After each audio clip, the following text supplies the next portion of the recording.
What's up? What's up? What's up? All right, today we're going to talk about manifesting some more. Today's title discussion, the title of today's discussion is Faith is Not Based on Evidence. It is the evidence. All right, let me make sure I'm live and we can go ahead and get started.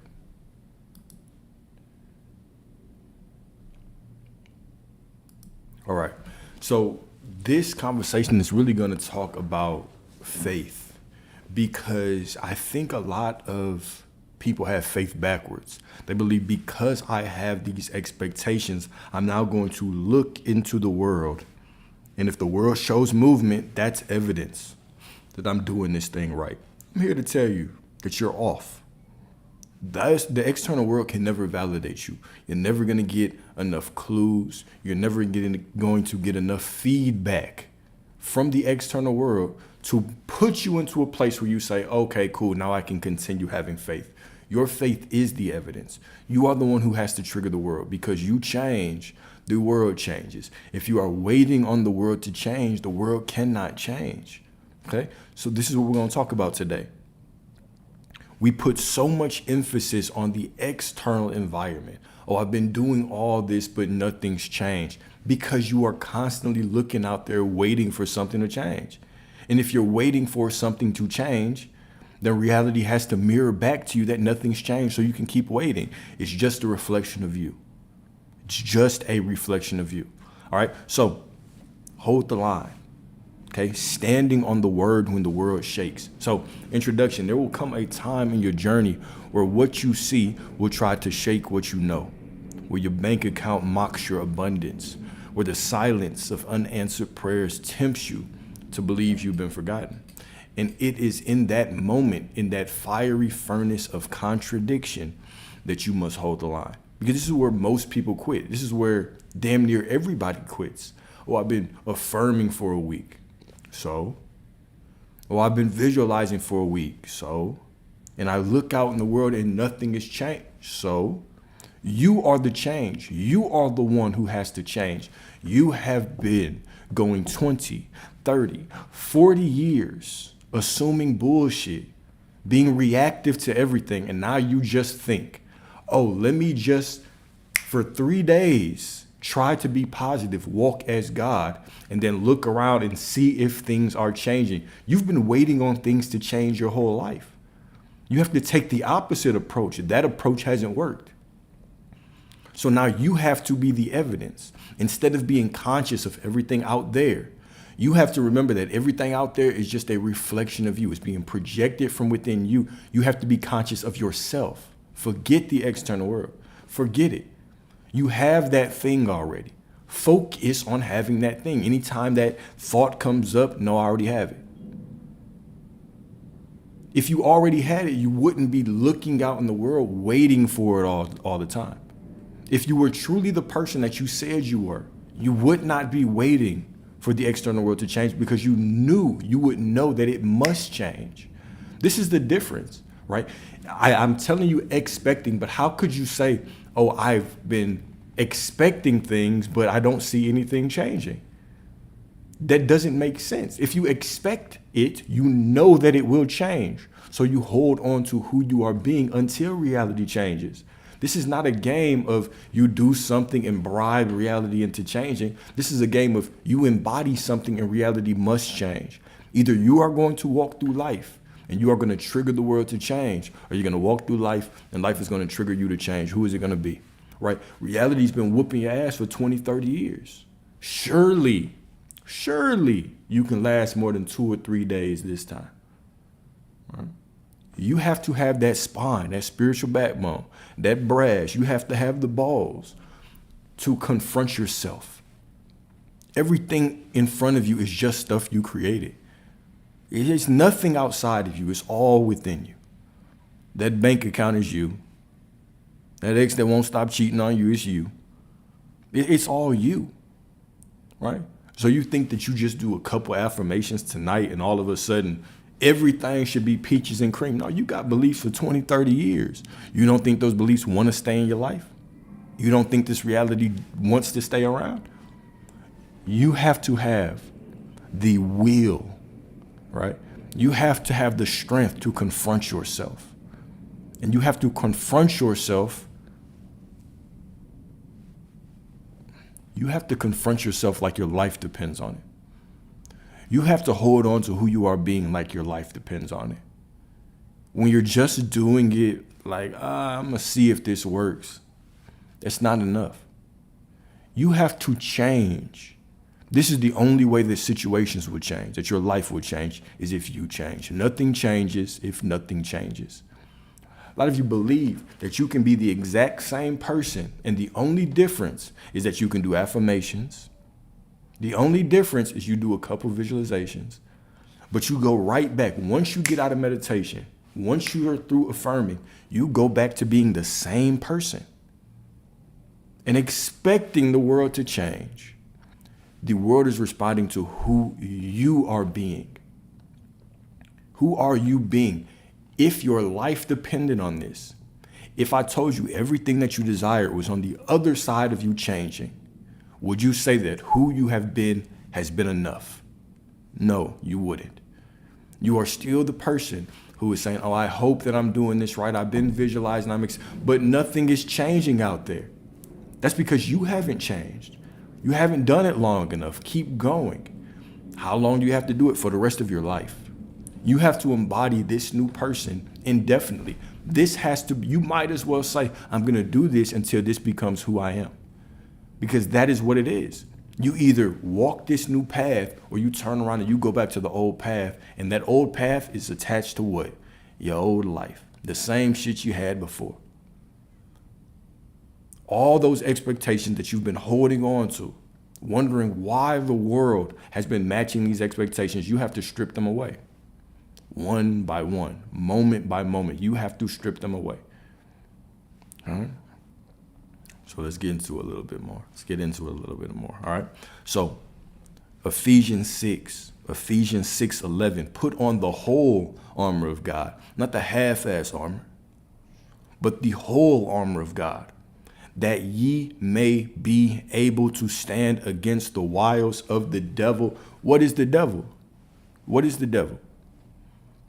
It is a big, scary thing that's out there? No, it is your circumstances. It is your limiting thoughts. It is all the beliefs that are not in alignment with what you want. This is what you are confronting. And so you have to put on the armor of God to face it. What's the armor of God? You have to remember who the hell you are. You have to stop making false idols of things.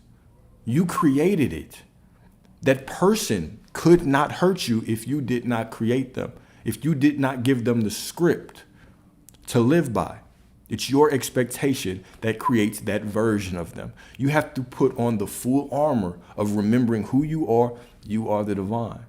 You are source. God is within you. You are the kingdom. The kingdom is within you. You are the kingdom, and everything outside of you is a projection of the kingdom that is within you. Things out there don't exist without you. Stop running from them. Stop trying to suppress them. Face them. You created them. It's a miracle. It comes from you. Anything you create, you can change. But we're running around making false idols, looking at things and saying, oh, this thing is bigger than me. You're believing that the situation is source and you're a product of it. You're not a victim to anything. You are the creator. It's your expectations that are creating the reality that you are living in. All right? So you have to choose different. You have to be strong enough, brave enough, solid enough to walk through life understanding that you are the divine, that God flows through you, that your assumption is reality.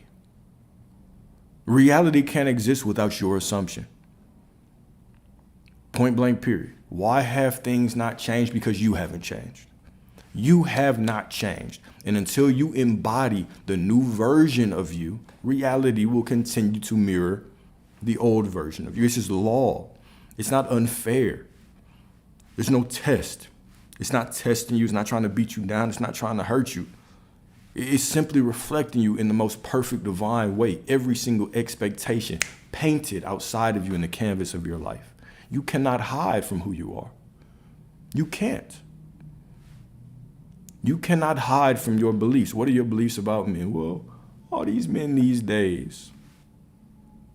They don't want good women like me. That's a great expectation. I hope you are ready to live the rest of your life by that expectation. If not, then change it. How can that expectation benefit you? How can any expectation that is against what you want be beneficial for your life? Right? There comes a time where you have to stand up for yourself, where you have to take inventory of your own mind, when you have to remove yourself, strip away that part of you that wants to walk around being a victim, blaming everybody else, blaming men, blaming your job, blaming your boss, blaming the trauma your parents put on you, blaming your family, blaming this, blaming that. Damn, isn't that exhausting? You don't even feel right doing it because it removes you from who you really are. You are divine. You are source. The God within you could never be a victim. Remember who the fuck you are. Please remember who you are. You cannot be a victim. It is against your nature. You don't even feel right doing it. You feel like a smaller little version of you, and you are not. You are the universe. You are everything. You are the kingdom. And this path of you coming down here and all your expectations being made manifest on this path for you to walk down, every single one of your expectations just gets out pictured from within you. So you can walk through this and you can realize that you are the creator. This is the definition of God made manifest, to realize that he is God. It is God being made manifest in you, in all of your expectations, all of your beliefs being laid out right in front of you divinely, so you can experience yourself in every moment. Moment after moment, you're experiencing yourself. You have two options: remember who you are, or continue to blame external circumstances and live the same life. Stay in the same time loop. Stay being the victim. Oh, it's their fault. It's their fault. Well, guess what? You're going to get a reality with more people to blame things on. Oh, it's men's fault. Guess what? All men will play the role in the movie that you're creating. You are the director, you are the author, and you are the main character. But guess what? You're also the fucking editor. You get to edit whatever you don't like. You get to look at it and say, nah, I choose differently. But guess what? You can't choose differently if you're running from it. You're trying to suppress it. You're waiting for it to change. You are worshiping the outside world. The outside world is you. You can't force it to change. You just choose differently. It's already there. It's already made manifest. You can't change shit. You can't change anybody. But changing your expectations puts you in a new role, in a new movie where you can walk forward and experience different. This is it. Okay? This is it. All right? So you are not just manifesting. You are defending sacred territory. The promise, the vision, the future that already exists in the realm of spirit. So you have this promise, you have this desire. You walk down the path of experiencing that desire, and then all of a sudden the quote unquote devil or the demons, these imaginary things that show up as situations, circumstances. It ain't nothing but the devil. No, it's nothing but a reflection of you. And you experience that and you have an opportunity. Are you going to change? Are you going to wake up? Are you going to accept this for the miracle that it is? Damn, this came from me. All right, what is this trying to show me? For me to feel negative, what do I have to believe to be true to feel negative about this situation? Change the belief. You change your life. When you start changing the way you look at things, the things you look at change. If you truly walked around through life understanding that it was all a miracle, it's all from you. Everything you see is a miracle. Even the things that come out of you in this quote unquote vibration of things you don't want, if you looked at it as a miracle, you're not even in alignment with it anymore. It has to fall away. But too often we're going through and I'm affirming, I'm visualizing, but you're being the same person. And you're expecting that external world to change. It is what it is. It is right there. You might as well say, whatever is in my life right now, it is what it is. What is it telling me about my beliefs? I simply change my beliefs, my assumptions, my thoughts, and now I can just jump into a different reality. But when you're trying to suppress things, how can you run away from you? Why are you trying to suppress yourself? You change and you trigger reality to change. If you changed, then you would be absolutely 100% sure that reality would follow you, because it will. But when we were looking out there and we're so focused on I've been doing everything right, but nothing has changed, this is the story you're telling. If you sit here and you tell me I've been doing everything right, but nothing's changed, all I hear is your affirmation to the world. This is your affirmation. This is your decree. Thou shalt decree a thing and it shall be. Right?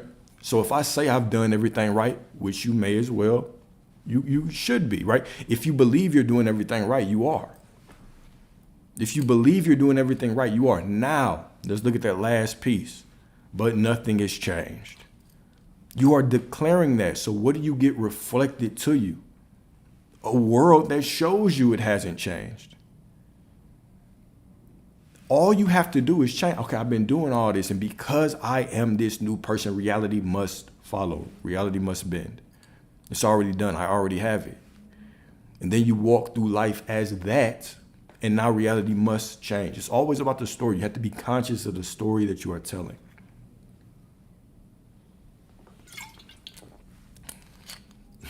Right. All right, so the armor is not physical, it is vibrational. So we're going to talk about four things of armor, okay? 4 aspects of the armor. True ambition and faith to see it through. Beautifully said. Ambition, faith, right? What is faith? Okay, let's go back to that first sentence. Faith is not based on evidence, it is the evidence. Faith is the substance. What does that mean? It is like faith is the reality. Your life is a byproduct of your faith. Faith creates your reality. It is the substance. It is the substance of things seen and not seen, right? It's faith. And you have to make the decision. You have to choose to be conscious of yourself and completely ignore external reality. You have to make that choice. I see things as I want to see them. I see things the righteous way. What is the righteous way? In alignment with God. What does that mean? Because God is within you. Meaning everything that you judge should be righteous. What is righteous? What you want is righteous. What you want is righteous. You should see things the way that you want them to be. You should see people the way you want them to be. Anything less is using God's name in vain. If I do not see things in alignment with the way I want to see them, I'm using the Lord's name in vain because it's all part of me, right? The Lord's name is I am. So anytime I describe myself as anything, I'm using the Lord's name. So I need to describe myself always in the way that I want to be. And because the kingdom is within me and everything out there is just a projection of me, I think I'm talking to all these other people, but really I'm just talking to aspects of myself. So I'm calling the circumstances and these other people me, which is God. So anytime that I see anything or anybody or myself as anything less than divine, anything less than what I want them to be, I'm using God's name in vain. Right? So I have to be very mindful of my words. My words are weapons. Your tongue is your wand. Okay? So the armor is not physical, it is vibrational. Number 1, the belt of truth that anchors you when lies whisper in the dark. What is the lie? Let's talk about the lies that whisper to you in the dark. You're going through life and prosperity, that's all you want. I desire prosperity. I'm embodying prosperity. And situations show up in your life that try to show you that prosperity is not there. Okay? What is the lie? The lie is believing that this situation is trying to show you that prosperity is not there. That is an absolute lie. Life, external circumstances, people are meaningless. They are absolutely meaningless until what? Until you give them meaning. Situations are meaningless. You only see 0.001% of reality. The rest is just energy and information. What you see is just a fragment, a fraction, a tiny speck of reality. All you're seeing is the change on the way to your desire. Judge things righteously, right? Thou shalt decree a thing and it shall be. So if what I see is only a fraction of reality, but scripture also says, whatever I decree a thing to be, that's what it is, right? judge righteously, then it would make no sense for me to ever say anything is not working out. So everything is unfolding for me, right? There's a reality that you have right now, and there's the reality that you want. Let's say that they're different for argument's sake. For this reality to get here, guess what happens? It has to change. It has to shift. So from this point to this point, you're going to be looking in a mirror to get to this point. And guess what happens when you look in the mirror? Sometimes things look distorted. Things look backwards. You put up your right hand, it looks like you're putting up your left hand. Right? It looks like I'm raising my left hand right now. I'm raising my right hand.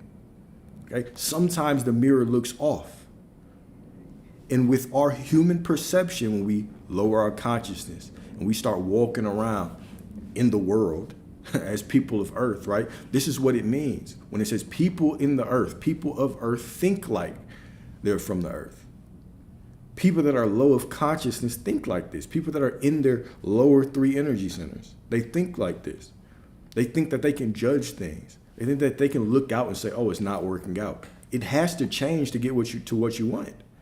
So the situation is going to morph.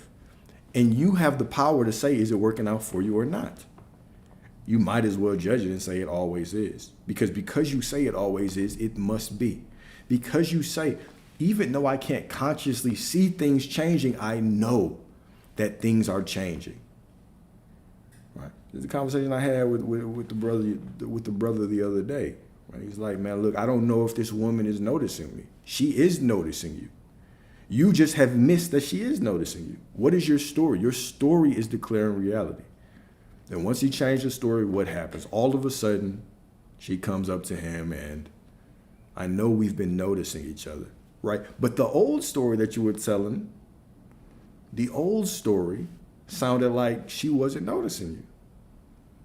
But once you step into your divinity and you realize it's always moving, everything is always for me, it's always moving, whether I see it or not, now you actually remember who you are. Yeah? So number 1 is the belt of truth. We always have to see truth. What is truth? Truth is just always working out for you because it always is. Number 2, the shield of faith. So faith extinguishes every fiery dart of doubt. So you step into this desire for prosperity and your mind starts wandering. And your affirmation is to tell yourself the truth. What is the truth? No, I already have it. I already have prosperity. The God within me is perfect, so the situation must be perfect. It doesn't matter what it looks like. It's always unfolding perfectly because I said so. Whether I can see it or not, whether it looks opposite or not, I understand that I must judge things righteously. I do not conform to the world. Do not conform to the world, but be transformed by the renewing of your mind. All right? Let's act like we can read. Do not conform to the world, but be transformed by the renewing of your mind. It's not that you don't see. It's not that nothing is changing. It's just changing in a way that is not noticeable to you yet. You can't see it yet, but it's always changing. Reality is changing every single moment. All right? But whatever you decree it, that's what it is. So number 2, we have to always use the shield of faith to speak your truth. Number 3, the helmet of salvation that guards the battlefield of your mind. This is to pull up your consciousness. All right? So the helmet of salvation is the knowing that I am the divine, that sources within me, that I am God. I am the divine. God is within me. I am within God. God is within me. We cannot be separated. Me and my Father are one, but my Father does all the work. I simply have to have the desire and hold the faith. This is my job. This is your only job. You were hired into this world to perform your job. Your job is to tell yourself the truth, that everything is always working out. Your job number 2 is to have your shield of faith, to tell yourself the truth. It's always working out. If I'm doubting, I tell myself it's a lie, right? And then to speak for whatever I want. This is your only job. Your job is not to try to figure out how it's going to happen. It is not to try to figure out how to happen.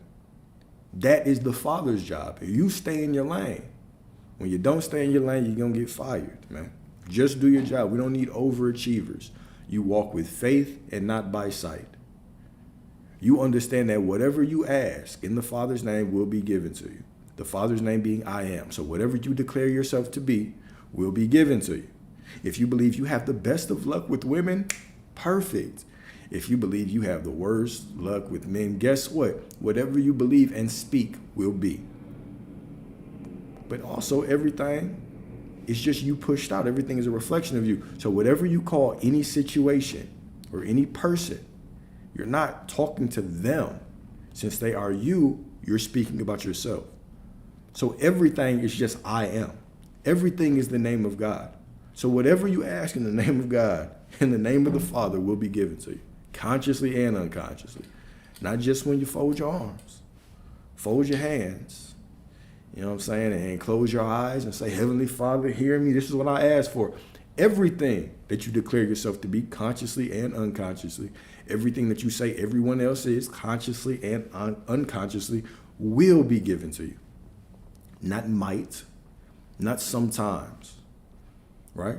This is why they say life and death is in the power of the tongue. Life and death is in the life and death is in the power of the tongue, right? And the Father's name is I am. I am that I am. I am is the Alpha. I am is the Omega. God is the Alpha and the Omega. I am that I am. What does I am that I am mean? It means whatever the hell you say it means, right? So think of I am that I am, meaning I am and that whatever you say I am. Whatever you say I am. And whatever you say is whatever identity you decide to put on. So God is infinite, right? Think about it like this. Creation is done. Every single reality that could ever exist is already created. So you're not changing anything. You are just choosing. You are just simply choosing. So every lifetime, every single possible combination of things you could experience, your death, your birth, the millionaire version of you, the homeless version of you, it's all created. It all exists. It's all happening right now. And whatever identity you choose, you get to step into that reality. You are the I am that I am. You are the that in the I am that I am. And whatever identity, if you decide to take on the identity of prosperity or the identity of a victim or an identity of whatever, consciousness says, yes, let's do it. Hell yeah, let's do it. Whatever you choose, consciousness says, yeah, okay, let's do that. And you immediately flip the channel. But you can immediately flip the channel to whatever you want. Okay? So whenever you describe yourself, because if I ask you who you are, you're going to say, I am whatever. That's the identity that you put on. Right? I feel so good today. Okay, cool. I'm just having a terrible day. Right? These are all affirmations and declarations. Whatever you describe yourself to be, consciously or unconsciously, you get it. This is why all of a sudden you have a good day and you acknowledge it and good things just keep happening. Now all of a sudden you have a quote unquote bad day and all the things you don't like just keep happening. If it's not one thing, it's another, right? Why is that? Because you have put on that identity. You can change that identity whenever, but you hold on to it and it lasts the whole day. It's like a damn avalanche. How come you can identify what everybody is going to do outside of you, even though they have quote unquote free will, right? Because they're all just reflections of you. They're all playing a role. You already know, look, if I tell them this, they're probably going to react negatively. Let me go talk to this person instead. All these men, they act like this. All these women in the U.S., right, or whatever y'all say, they act like this. You already know. Your expectations paint the picture of reality. All right? So I am that I am. We have to be very mindful of the mask that we put on, of how we identify ourselves or anything else. Okay? Think about it like this. Whatever expectations or beliefs you place on the quote-unquote external world, that is the identity that you want to experience in life. Okay? And whatever identity or expectation you put on what you receive, that is the identity and what you want to receive in your life. All right? Think about it like that. You're putting on the expectation of what you get, and then you're trying to put on the expectation of what you receive when you walk in the world as well. Either way, you're putting on the hat. You're giving everybody a role to play in your movie. Like, you know what? I want to believe that people are like this, that women are like this, that men are like this, that jobs are like this for me, that money is like this. You're always assigning roles outside of you based on every single belief, assumption, expectation that you have. You're always assigning roles to everyone in your life, your parents, your kids, your significant other. That's why they can wake up one day and it's like, damn, I feel like I was, you know what I'm saying? I feel like I'm talking to a whole nother person today. You are. People are changing moment by moment. Every moment you're getting a different version of someone, all right? Okay? And so number 4, right? So we talked about the belt of truth, the shield of faith, the helmet of salvation. Number 4 is the sword of the spirit, okay? The words you stand on even when your knees shake, right? Even when your knees get all wobbly, getting tired, right? What are the words that you stand on? I don't care how you feel, right? Feelings have very little to do with this, right? Who are you when you are going through things? This is the story of Job, right? Anybody can praise and have faith when everything is going well, but what about when the situation looks like it's quote unquote testing you? What about when the reflection looks quote unquote opposite of what you want? Who are you then? All right. You see, this is when you actually start making those big quantum jumps in your life, is when you stay conscious enough to say, to be the type of person you want to be when things look opposite. This is how you really see where you are. When you think things aren't moving, when that lie pops into your mind, okay? When some new unexpected bill pops up and you don't have money, this is when you see if you've really changed. This, how do you respond to these things? Okay, do you react or do you respond from a knowing that you are the divine, that you are God, that you are source, that you are all that there is, right? That you are a God, that you are a goddess, okay? So when life screams give up, you don't need new circumstances.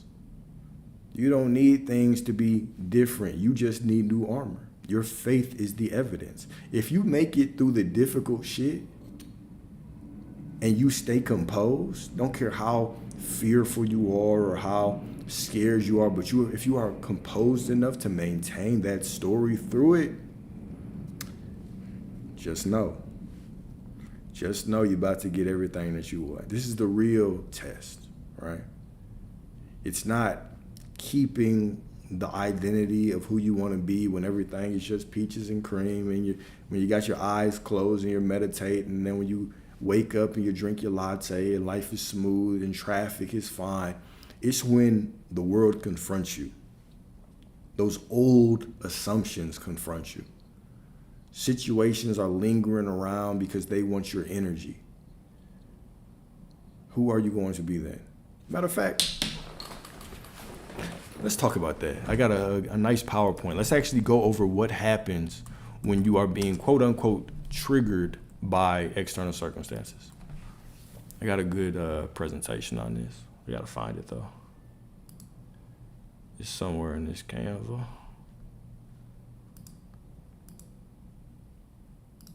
Look at that. It must be my lucky day. I just pulled it up on the first time. All right, cool. Here we go. So,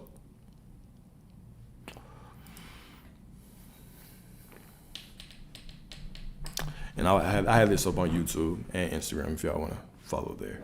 But, all right, so thoughts and actions manifest things. All right, so what actually happens is that anytime that you are being something, we have to understand that there are spiritual and there are physical undertones to everything.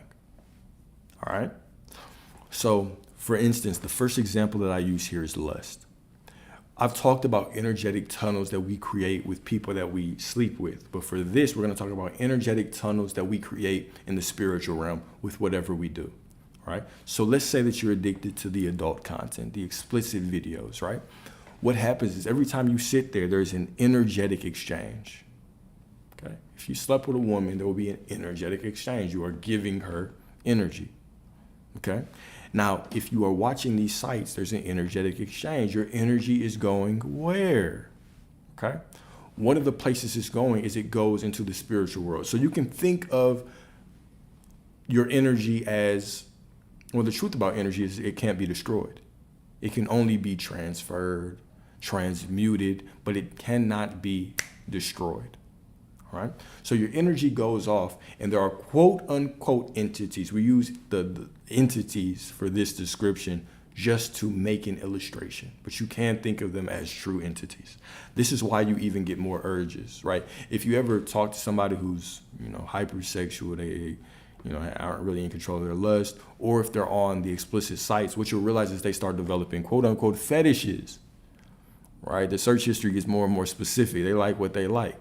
You might even have favorite people to look at, right? This is how sex is. But so on a spiritual level, you are going to get entities. So think of every time you pour out your energy, think of it like pouring out water.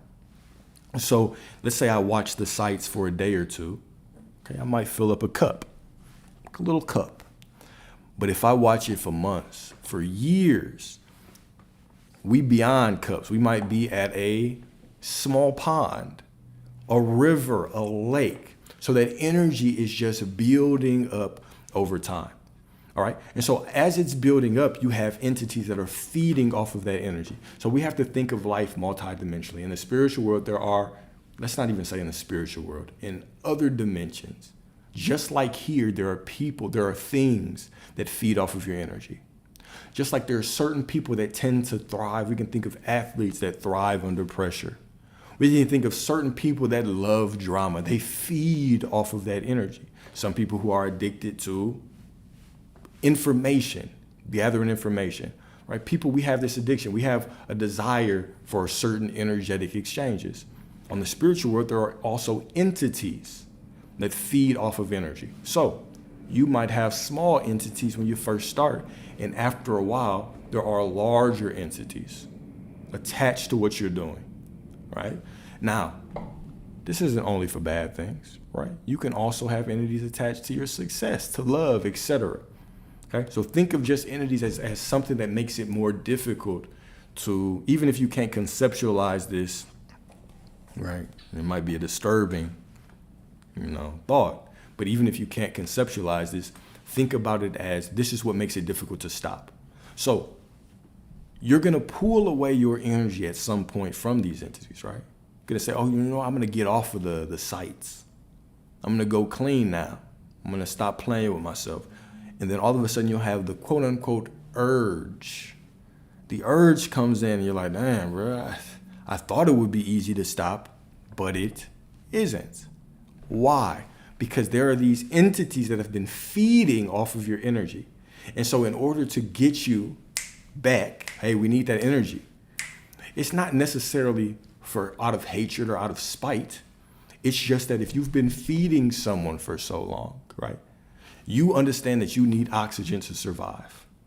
If somebody came in and just cut off your oxygen, you would fight. You would fight to keep your oxygen so you could survive. Think of it that way. You just cut off their oxygen, their supply. Now all of a sudden they need to survive. So this is just a battle on one front. This is just a battle on one front. Okay, so this is why you have those urges. This is why you're just kind of fiending for it, like, hey, bro, I could just go for one more time. Now, this is one front. What is the second front? Second front is where we at?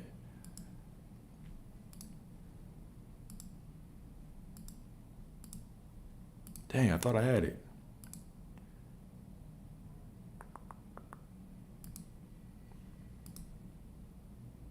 Dang, I don't have a slide for this. Anyways, the next version of this is that just the same way that you have entities, you also have versions of yourself. Okay? So think of your version of you, who you are right now. Who you are right now is attached to the primary beliefs and assumptions you have about reality right now. All right? Now, this version of you, this is your primary version, but you've had different versions. Every time you do something, you have a different version of you. Think about the last relationship that you were in. There was a certain point where you saw you and that person together forever. There was a version of you who believed that. And then as you passed away, or not as you passed away, as y'all broke up, that version of you had to pass away. You had to kill that old version of you. You had to mourn that old version of you and put them up. You have different versions of you attached to all these things. Okay? So you're in this version right now. Let's say that you're on those explicit sites. All right? So this version of you, it's cool, it's comfortable. But now you say, you know what? I don't want to do this anymore. I'm going to step into a new version of myself who does not identify as someone who does it. Okay, cool. You step into that new version. What happens to this old version of you? All right? He wanted to live. He was getting your energy. So it's not that he's trying to break you down or anything, but all of a sudden, what is he going to do? He's going to manifest certain things in your life. While he still has energy, he's going to manifest certain things in your life that you are going to walk and confront, okay, to try to get your energy back to him. It's not mean. It'd be the same way that if somebody tried to choke you out, you would fight. If someone tried to starve you, you would fight. This is all that is. So you could, and I use this illustration, and I give this perspective just to give this, just so you know that urges and what we think are temptations and triggers are not negative. If anything, you should be celebrating them. That means there's another version of you, an older version of you that is passing away. There is another version of you that is finally dying off, that's feeling the heat. And all you have to do is persist, is keep going, and allow this new version of you to fully take form in your reality. Right? And then sooner than later, everything will match the vibration of this new version of you. This is the spiritual game that you are in. All right? So hopefully that helped. So if you are going through triggers, you're seeing triggers in the external world, right? Or you have these urges to go back. This is the time to fight, but it's also the time to celebrate. So this is why it's so important to have your consciousness up. What happens, right? Because you have to understand, we're all walking through the veil of illusion. As you lift up your consciousness, you lift up the veil. And so if you can walk through life with your consciousness up, when you experience these traps from the old version of you, when you experience these urges, you understand, you see them for what they are. You don't have to hate them. They're products of you. They're still creations of you. Okay? And you look at them with love and you say, okay, cool. Well, I'm going to still keep this new story because I am a new version of me now. I'm not that old guy anymore. That you move gracefully and those things just fade away, right? You're never suppressing things. You're never changing them. When you do not react to them negatively, they have no choice but to fade away because you're not magnetized to them anymore. You were only magnetized to them on the old version of you because it was something that you didn't want, and you reacted like it was something you didn't want. You gave it the reaction it wanted so it could stay magnetized. Now, when you raise your level of awareness, your consciousness, and you're up here understanding it's all a miracle, it's all from me, it's just a trigger, it's just an old creation of mine, I can't react negatively. My consciousness is up. I understand the game. And so now when I cannot react in a way it wants, it has to fade away and be replaced with something that is more in tune with me. Okay? This is the game. It's a spiritual game. Okay? This is quote unquote spiritual warfare, right? It's all you. It's all a war inside of you. All these entities, these old versions of you, these old creations, it's all you against you. There's nothing to be conscious of but yourself. There's nothing to be aware of but yourself. Hopefully something is clicking in somebody, right? There's nothing to be aware of but self. There's nothing out there. It's all from you. Right? It's all within you. All right, so timeline collapse through inner certainty. So mystics and spiritual teachers agree. Time bends to faith. All right. So Neville Goddard said, okay, Neville Goddard quote, to assume the feeling of the wish fulfilled is to create it. What is he really saying here? Faith is the substance of things seen and not seen. This is exactly what he's saying, right? To assume the feeling of the wish fulfilled, What is the feeling of the wish fulfilled? It's faith in knowing that I already am that person. I already have it. It's already here. I'm just walking down the path of realization. I already have it. Okay? To assume the feeling of the wish fulfilled is to create it. Faith is the substance. You know what I'm saying? It's all hand in hand. It's all tied. We all say different things, tomato, right? But it's all the same. I'm hitting you from all the different angles, all the angles you like, right? To wake you up. To hit it just right so you can wake up. All right. So reality doesn't wait for your manifestation. It responds to your certainty. Reality doesn't wait for your manifestation. It responds to your certainty. There's no point in walking around waiting for it to happen. Okay, I've been this person. Is it going to happen? No. Reality is you. It's your perception. It's your certainty that it must happen because I am happening. Right? You happen to reality. Reality doesn't happen to you. Who are you aware of being? Do you remember who you are yet? Or are you still walking around thinking that the external world is your God? Thinking that that ex is your God? Thinking that circumstance, that financial circumstance is your God? Or do you walk around understanding that you are the divine? You are source. And everything here wouldn't even exist without you. You can call it arrogance if you want. I call it how to get what you want. How to get what you want is to remember who you are. It's to walk around like you are the divine, badass, God, goddess that you are. And let everybody else argue for their limitations all they want. They can do that. But you walk through life remembering who you are. Wake up. Like, wake the hell up, man. That person wouldn't exist without you. They couldn't do what they did to you without your expectation that they were going to do it. But once you change your expectation, you remember who you are. You remember everything is always working out for me. And there's always movement.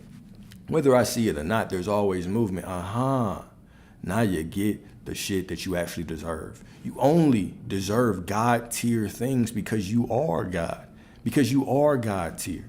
You should expect and accept nothing less. Anything less, you should look at it and say, what the hell, nah. I know that's going to fade away. That's not for me. It's all working out. It's all unfolding. It's all pointing me. It's all pushing me exactly where I need to go. Okay?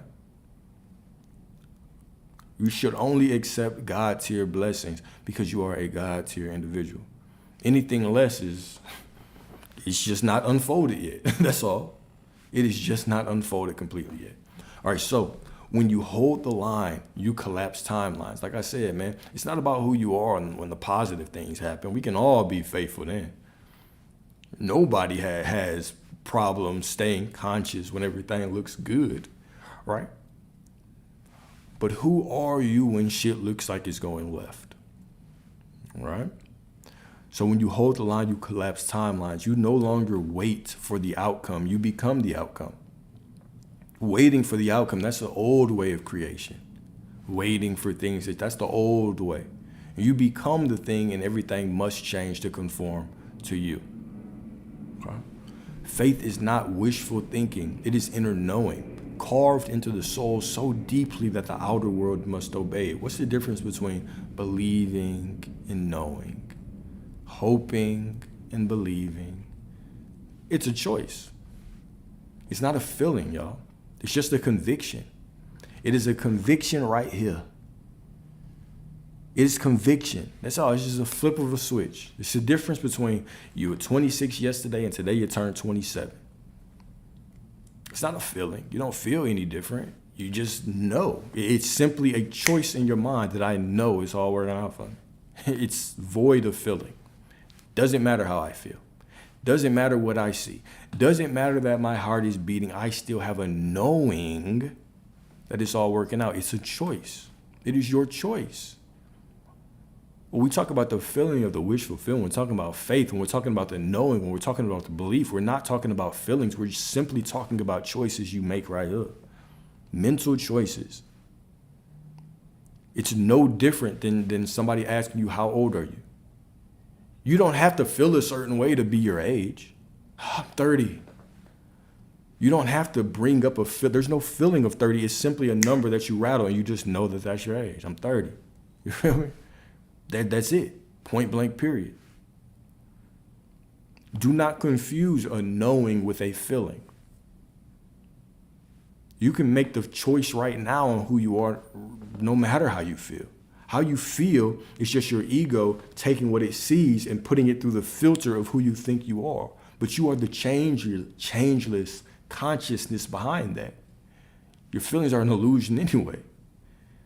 If it starts raining right now, a lot of people are going to get sad. Does that mean you're not worthy anymore? No, it's simply just a feeling. It's just a fleeting feeling. Right? It has nothing to do with the direction of my life. It is simply a feeling that I have in the moment that can just as easily pass in the next 10 minutes if all of a sudden I get good news. Oh, I'll forget about the weather.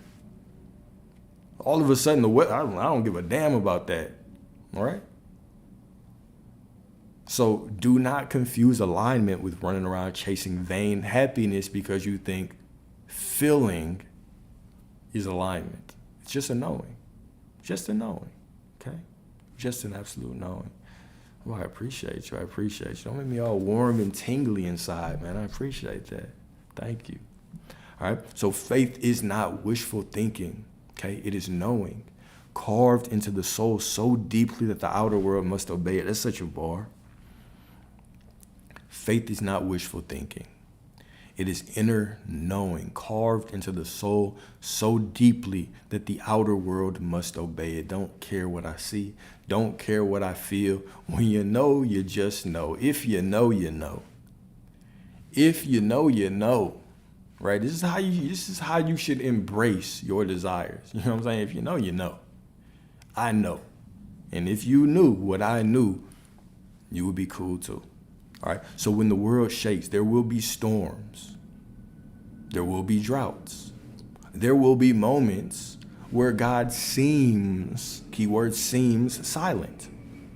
But silence is not absence. Delay is not denial. They're just constructs. They're illusions. Delay is an illusion. It's all unfolding. You have it right now. You're just walking down the path to receive it. Delay. Illusion. I already said that. Silence is illusion. You think it's silent. You think nothing is changing, but everything has changed because you are changing. Conviction, all right? And then opposition is not punishment. I said always, but let me say not. All right? Opposition is not punishment. It's not punishment. I don't know why I put this. It is an illusion. It's all an illusion. Opposition is not punishment. It is an illusion. It's all for you.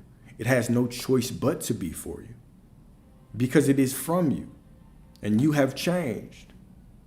And so now walk through life and realize this, understand this, know this, sink in this, believe this, be this, right?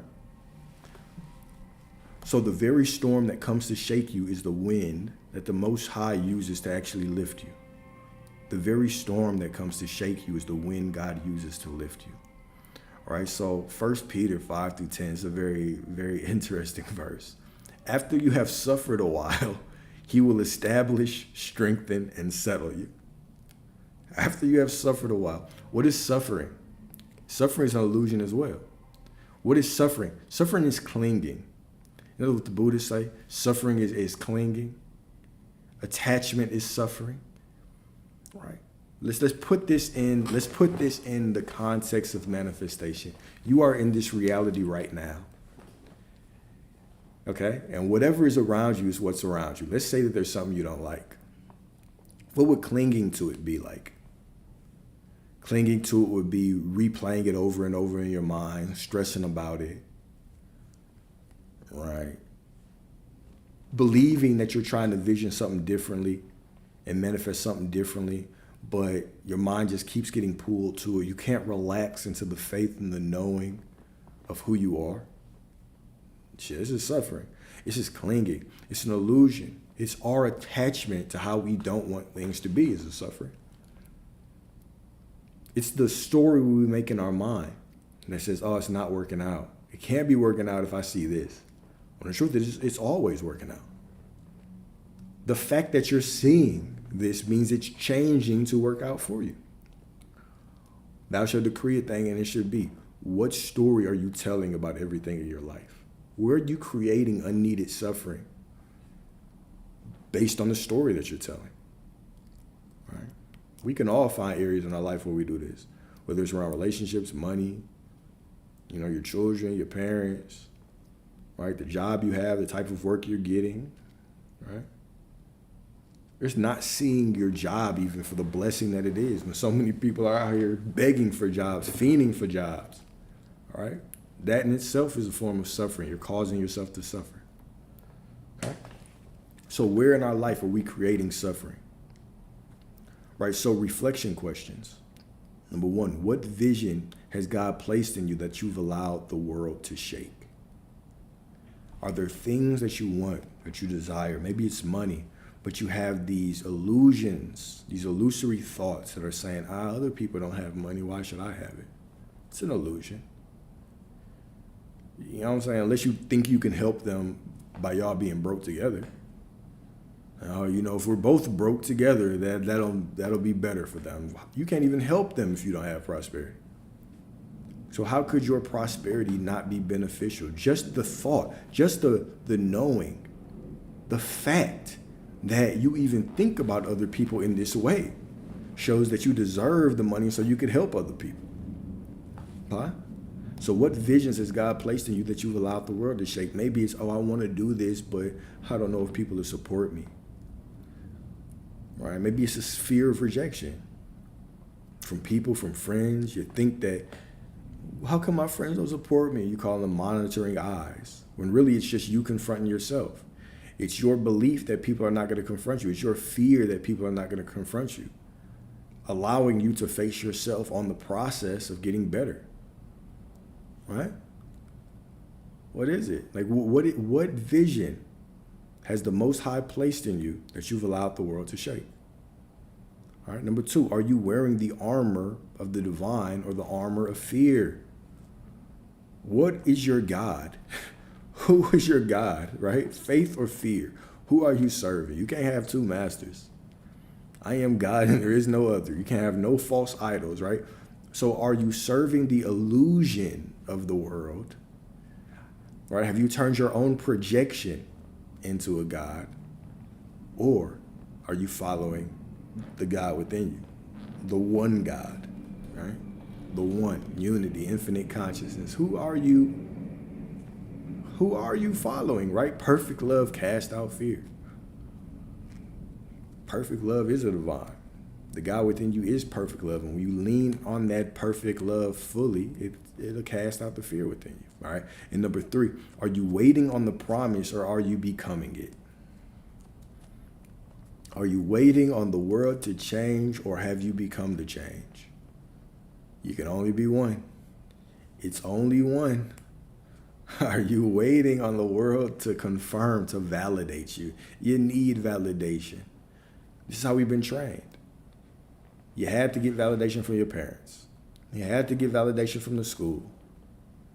Right? Oh, you get a good reader sticker. That you had to get validation from the job, right? You got performance reviews coming up. We got the raises. You got to get validation from the church. You got to get baptized. You got to tithe. You got to become a member. You got to come up to the front of the church. You got to do all these things, right? And now you want validation from the external world with everything. To know I'm on the right path with manifestation. What should I see? You should see yourself change, right? Are you waiting on the promise or are you becoming it? Okay. So, final affirmation for this. Then we're going to do a couple questions. All right. Final affirmation. I hold the line. Even when the world trembles, I stand firm. I wear the armor of God, and I speak with the sword of truth. My faith is not based on evidence. It is the evidence. I do not waver. I do not retreat. I stand. You have to think about your manifestation, your desires as spiritual warfare, as literally you going to war against yourself. It's you versus yourself, old versions of yourself, all these entities that are attaching to your energy. right? Or whatever you want to call them. You are going to war with your own thoughts, with your own beliefs, with yourself. It's not you versus anybody. There's no one out there. It's just you versus you. But how beautiful is that? How poetic is that? Is that the God within you loves you so much that whatever you want and whatever you declare to be true, the path is instantly projected from within you so you can walk down that path and learn yourself more. There are no no's. There are no no's in the kingdom. There is no loss in the kingdom. There is no lack in the kingdom. Everything is fulfillment. It's all a path of love. Right? It's all the path of love that's leading you back to the knowing of who you are. It's very poetic. It's very beautiful to me that God loves me so much he never say no. That everything I expect happens, must happen. I might as well use it to my advantage. Experience life the way that I want to, right? And so should you. So should you. All right. So in conclusion, you are the evidence.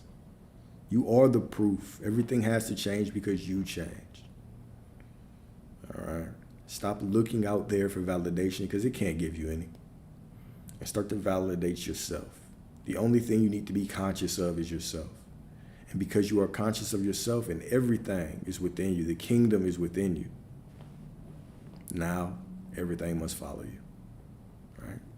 It's not complicated. All right. Well, I think we come up with all these complex ways to say non-complicated things, right? But the goal is that when it clicks, it clicks. When it clicks, it clicks. And then you just come back here for a reminder every once in a while when you need it, right? But when it clicks, it clicks. All right? You are all that there is. There's only fulfillment and nothing else. Nothing else. It has to be fulfillment. It has to all be love because you are all love. You are all love. Okay?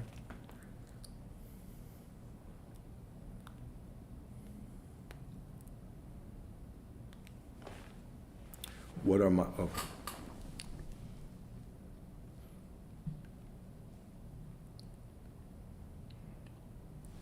my advice on detachment and my keys to detachment.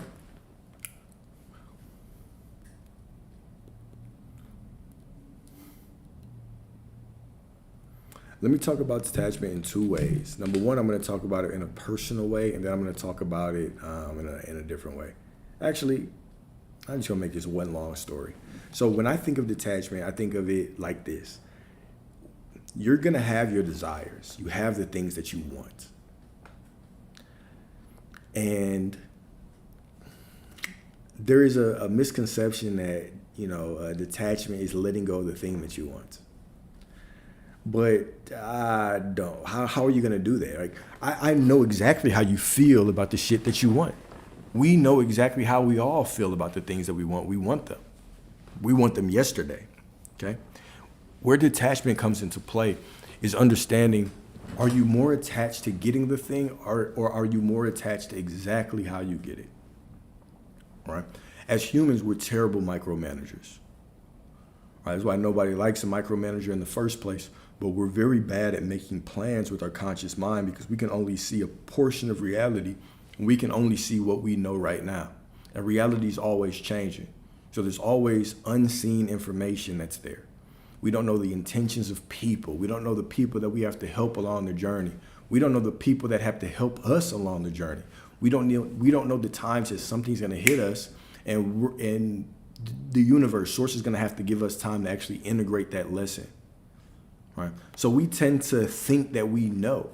When we look back on our life, we'll see all of these times where we got the things that we wanted, but they came in an odd way. They came in a way we did not expect. Right? My bad, y'all. It's been a morning. They've came in a way that we did not expect. So we tend to take this information and say, okay, you know what? If I look in the past, I'll see I've never made a perfect plan. And then we start to move in the future and think, you know what? This time is going to be different. This time, I'm going to make the absolute perfect plan, and I'm going to know exactly how things are going to unfold. And then we disappoint ourselves again. right? And then we get so obsessed on how things will unfold that we forget.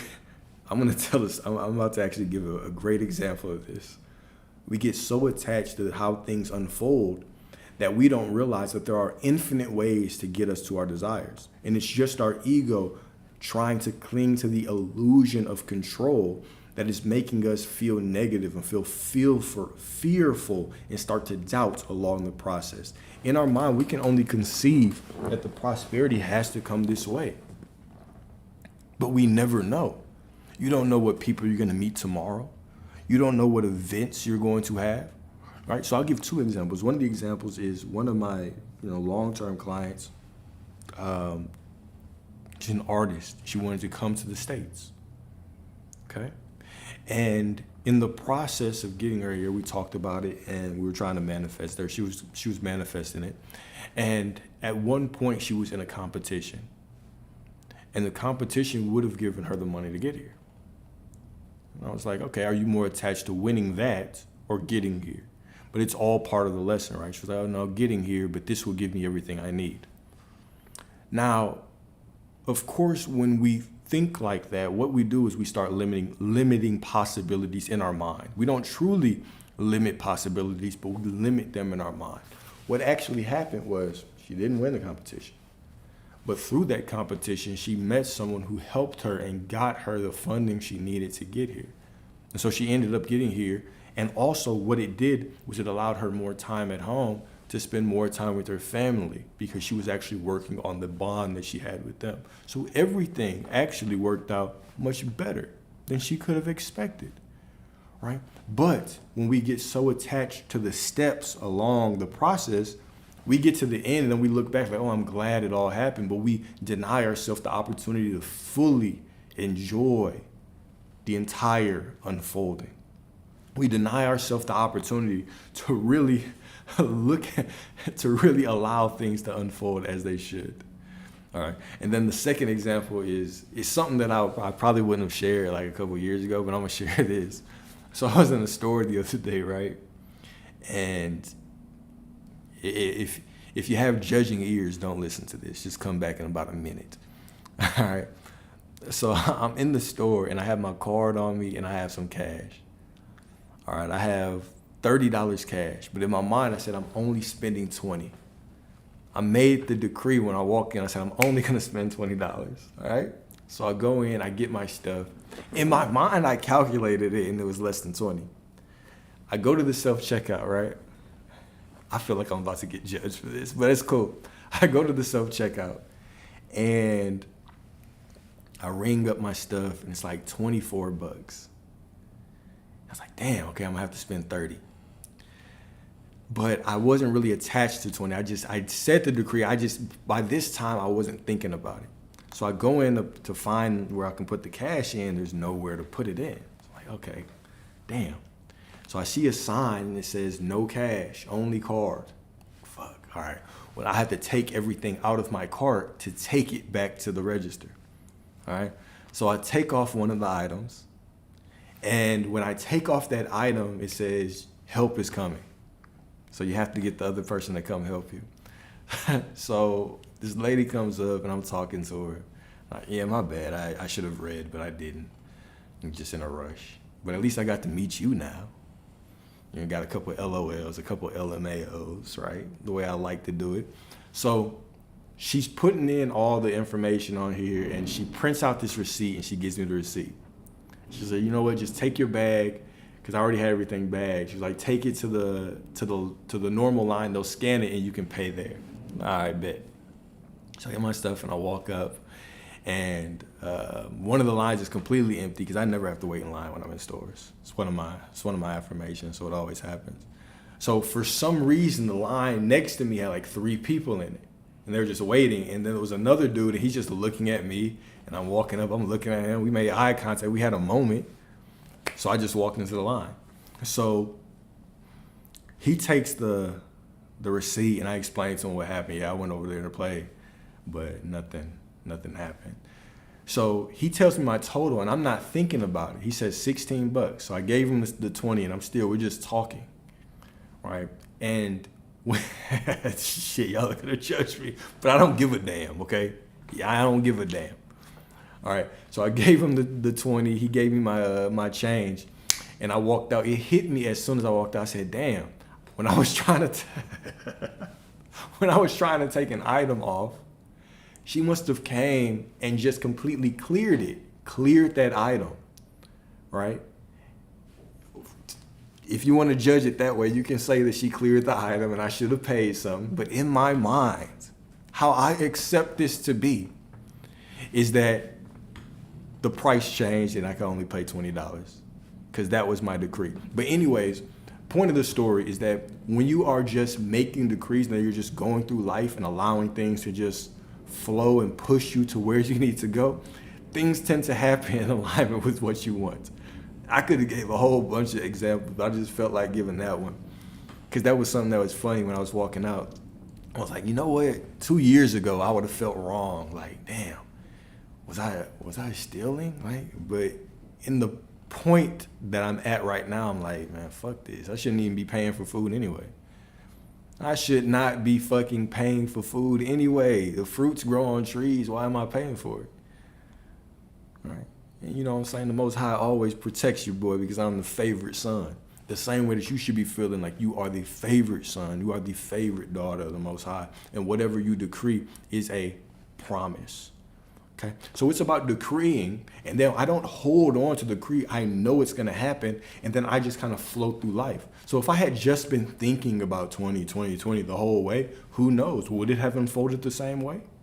Maybe. Maybe not. Who knows now, because it happened exactly how it did. Right? But typically, when we hold on to our desire up here, we cannot shake it. We can't even move properly. We can't even allow the world to flow because we're in a judgmental place. All right? So if I had went to that and I had just said, you know what, dang, all right, cool, let me just swipe my card, that'd have been one thing. But in my mind, I was like, well, I don't want to use my card. Let me just start removing stuff. If I didn't even start that process, who knows how it would have flowed. So we have to continuously, we keep our desire up here, but we allow ourselves to go into situations that let us flow. Whether it's having fun, whether it's going to work and getting immersed in your work, whether it's doing content, whatever the case is, you still want to do things in your life that you're enjoying. And you want to get into that flow state where life can just sway you, push you to where you need to be, and you allow things to unfold. Okay? You got I think the puzzle piece about to show up. No, okay. I appreciate y'all for not judging.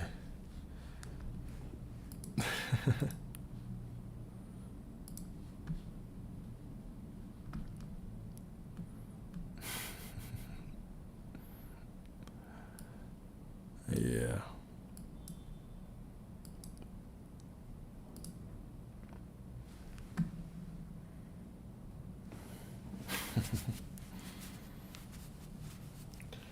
But that's kind of how life is, right? With life, one of the things that I'll always say, especially when you get into this space and you're trying to manifest things, is what does your life look like? Outside of your desire, what does your life look like? Is your life mainly just you sitting around and having all this idle time? And all you're doing is thinking about your desire? Well, we all know an idle mind is the devil's workshop, right?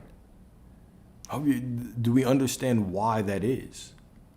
Because the devil is not some scary entity outside of you. What is the devil? It's when you just have so much time that your conscious mind, your ego starts to take over and gives you time to doubt. What puts you more in quote unquote alignment? Because you could never be out of alignment because vibrationally you are God, you are source. But let's give two perspectives. Let's say that you're the type of person, let's say that you're trying to manifest, let's just say $100. And one version of you sits at home all day and you think about, oh, I have to stay in the state of having $100. I have to stay in the state. And another one is just going out and enjoying time with friends and focusing on their work and putting themselves in flow. Who is going to be more in alignment, truly? Who is it going to be easier for it to stay in that knowing of it's all happening? Is it going to be the person who's just sitting trying to keep their mind focused on what they want all damn day? Right? Or is it going to be the person who's enjoying life?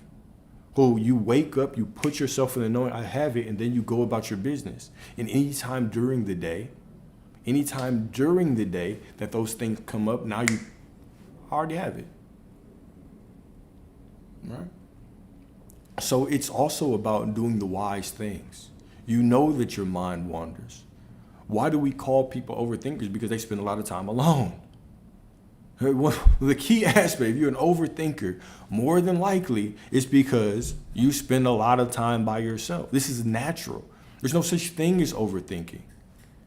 What is overthinking? Thinking too much, being thorough? There's no such thing. It's an illusion. It's usually a gaslighting thing, right? People call you an overthinker, right? But when you spend time by yourself, your mind naturally starts to think. What else are you going to do, right? You're going to think or you're going to be asleep. One of the two things. So when we understand this, we'll see why they say an idle mind is a devil workshop. An idle mind can take you away from the things that you want because you'll constantly be in this state of always thinking, right? Always fighting your thoughts. That's not what you want to do. Well, it is what you want to do, but it's not what you want to do just forever, from now until the time that you get your stuff. Allow yourself to flow. Allow the universe to push you around into the circumstances and the people that you need to be involved with to actually allow that thing to really unfold for you.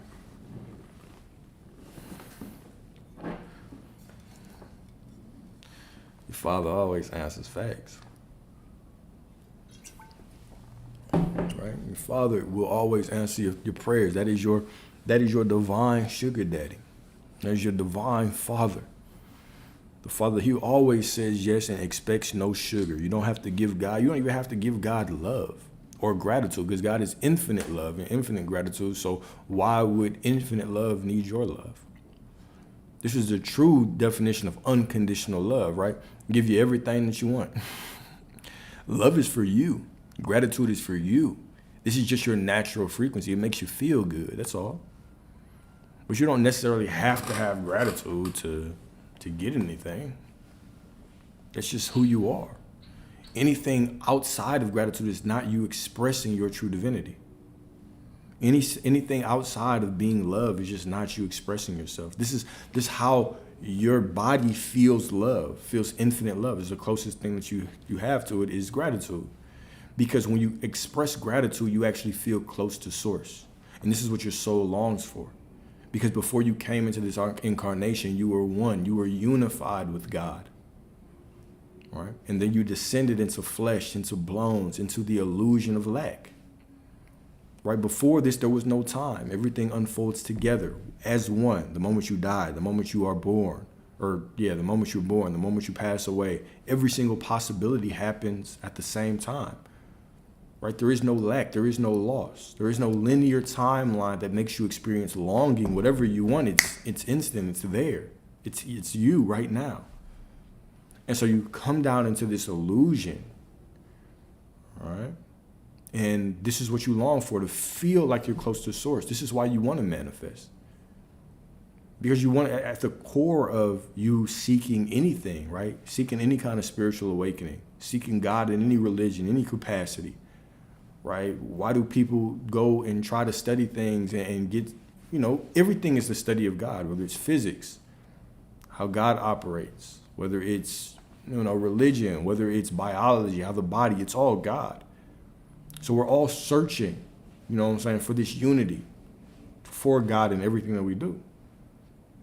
And so when you feel great gratitude on a soul level, what you're experiencing is that you actually feel like you're not alone anymore. You feel like God's flowing through you. This is really what you want behind your manifestations. You want to lean into the fact that you're not alone. Right? That something is looking out for you. That somebody is there with you. That you're not just out here meaninglessly alone. This is why you want to manifest. This is why people cling to religion so hard. This is why people will defend their religion with their life. because it's that soul desire to not be alone.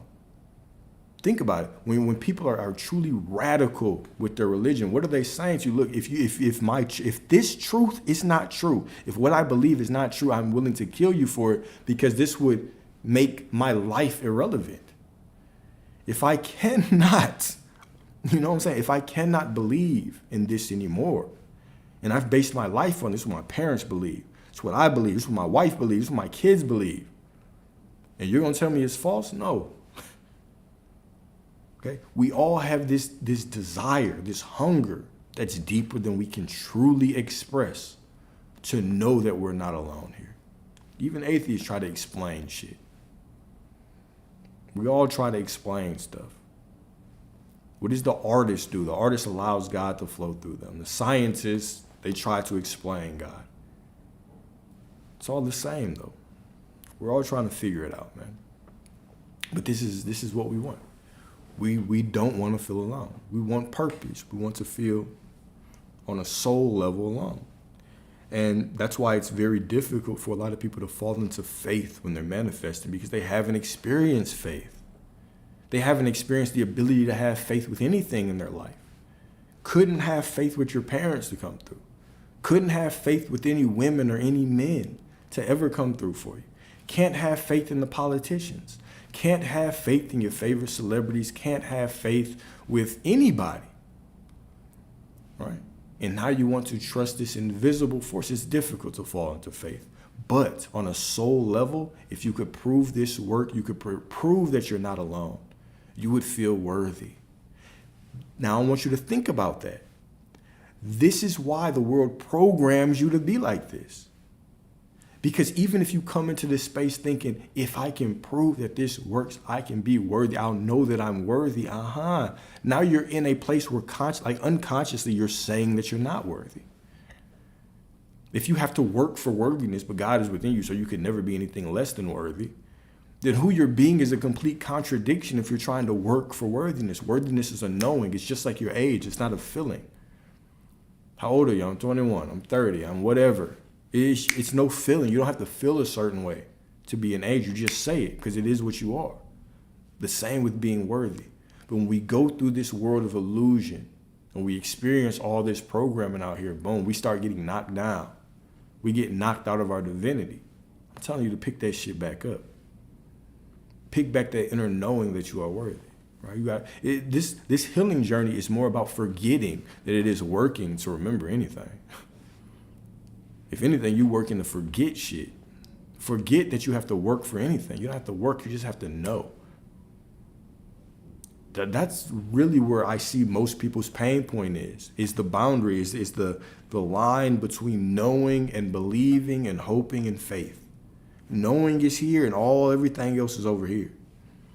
And some people can believe and they can have faith and they can try, but we got to lean into that absolute knowing. And the absolute knowing is not a feeling. It's not something you conjure up from within you. It's simply a choice. I know. This is demeanor. I know and I think. Maybe. Demeanor. It's a difference. It's just a choice. It is simply a choice. But yeah, exactly. That's what happens when we look for fulfillment outside of yourself. And unfortunately, this is the world we live in. We live in a seek fulfillment world. You're trained, you know what I'm saying? You're trained to seek fulfillment from everything outside of you. Everything outside of you. Right? You're trained to seek fulfillment in the school grades. If they give me a good grade, I'm smart. In your job, if they give me a good position, they give me a good raise, I'm good. Even in relationships, how many people are like, I can't wait to get a man so I can show how good of a woman I am. I'm too good of a woman to have no man. Or men wanting peace or wanting all these things. We look for fulfillment in the external world. Even kids run up to their parents and they're like, hey, does this outfit look good? And parents have to say yes, because if you say no, you're going to kill that kid's sense of self-worth. And then parents have kids and they ask the kids, am I a good parent? Like, there's just a loop of constantly seeking fulfillment, constantly seeking it from something outside of you. Always seeking it from something outside of it. We have to retrain ourselves to go within. God is within you. This is the only fulfillment that you can have.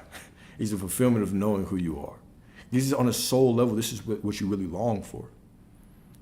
This is why you go into religion. This is why you go into the manifestation space. You go into your certain career path. You go into all these things so you can know yourself. And on a soul level, you know what I'm saying? Your soul wants to have that union with the Most High again. Your soul craves it, needs it. Right?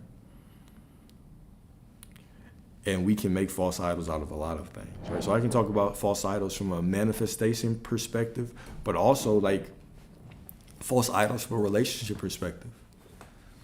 All right? How many people think that their soulmate is the one that's actually going to make them whole? Like, there are people that go into deep, deep depression because they can't be with anyone else. And me personally, I believe that that's also an illusion, thinking that we need people. I could get some pushback for that, but that's fine. I think that's part of the illusion. Is, you know, there are people out there that hurt themselves because they need to be with somebody. Like they base their life off of, I'm going to be with somebody. I need to be with somebody, which I believe is very dangerous. Because I think when you put yourself in that mindset, are you even good for anybody? I don't want anybody that feels like they need to be with somebody. So, just an interesting subject. I know I can veer off. I can swerve off road every once in a while, man.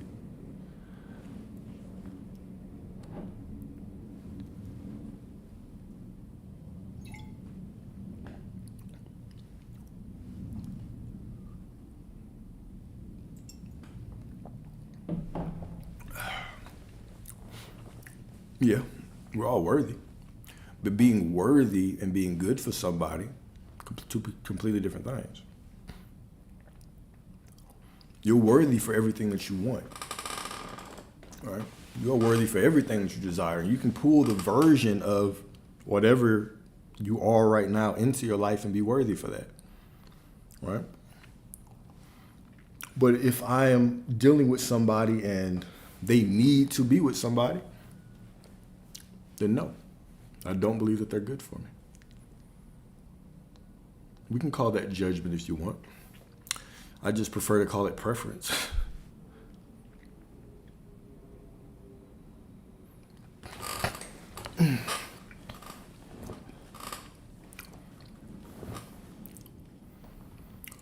Preference is a part of life. It's not judgment.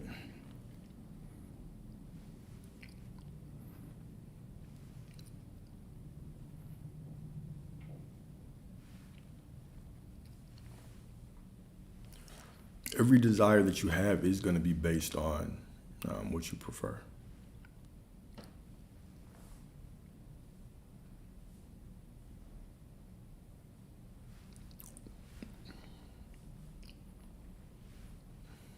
I don't think that you're good for anybody if you need to be with somebody.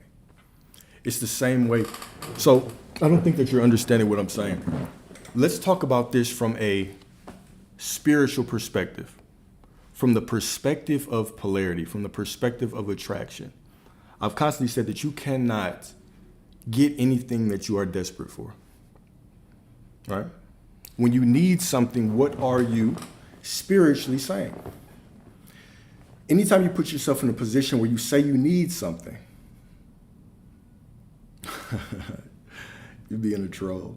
All right, anytime you're saying that anytime that you put yourself in a position where you say you need something, what you're actually communicating spiritually is that you do not have a choice. And you always have a choice. Okay, so this is the constant messaging. This is why we have to pull back the need from anything. If I feel like I need a relationship, what I'm communicating is I do not have a choice. Okay, spiritually. And this is how we manifest. This is who you are. You are infinite consciousness. So you always have a choice. Right? So the moment that you feel like I need $1 million, you can't have it because you're communicating that you don't have a choice. The moment that you say you need the relationship. You're communicating that you do not have a choice. So you can't have it, right? Another way of saying that would be, if you feel like you need a relationship, you're not going to be good for anybody, right? You're putting that thing on a pedestal. You're making a false idol. It's all the same, right? We can cherry pick the words and the verbiage, but it's all the same. From a spiritual perspective, expressing need states that I am not in a position to choose. And choosing is who you are. You are divine. You are source. You always have a choice.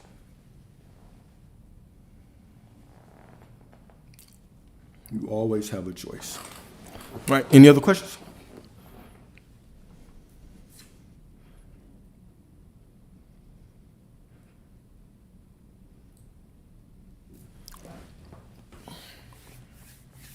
But that is a good point, though. Right. And that goes with detachment as well. That goes with detachment. It's looking out there and saying, everything that I have in this reality is something that I have created. Because I have created it, that means I can choose differently. Right? So that mindset has to go across the board. So that's another way we can look at detachment, not just going through the outcomes, or not just saying that it doesn't matter how I get it, but also looking at that thing and saying, I prefer this thing because I have clarity on what I do not want as well. And that gives me a choice. I am simply making a choice. I'm not changing reality. I'm not picking something that I don't want, right? Well, I'm not changing reality. I'm simply choosing a different version of reality that I would prefer, right? And we put ourselves in that mindset, we are aligned with our divinity. Okay? When we don't put ourselves in that mindset, right, when we feel like we need something, okay, I need this relationship, I need this money, then we are taking away our option to choose. And spiritually, that is repulsive, the same way that it's repulsive in reality. Right?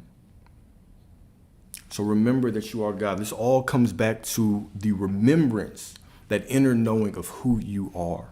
When you understand and you remember that you are the divine, you will look at everything and see that I always have a choice. I don't need anything. I am everything. And because I am everything, I can choose anything. And just by understanding that, that can take away a lot of that attachment that we have to certain outcomes. All right.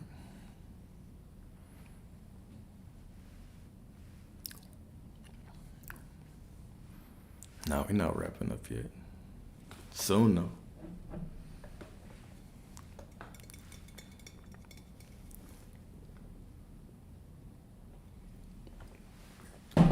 What else y'all got? What else y'all got? Appreciate y'all. Say which part one more time. I guess I could just repeat the whole thing one more time. The detachment part.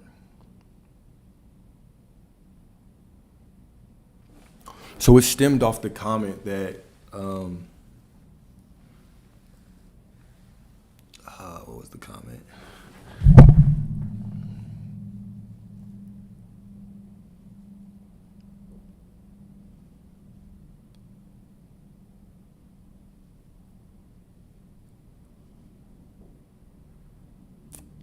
Someone is good. Okay, stemmed off when I said, what did I say? Anyone who needs a relationship, when you're in a place where you need a relationship, you're not really good for anybody at that point.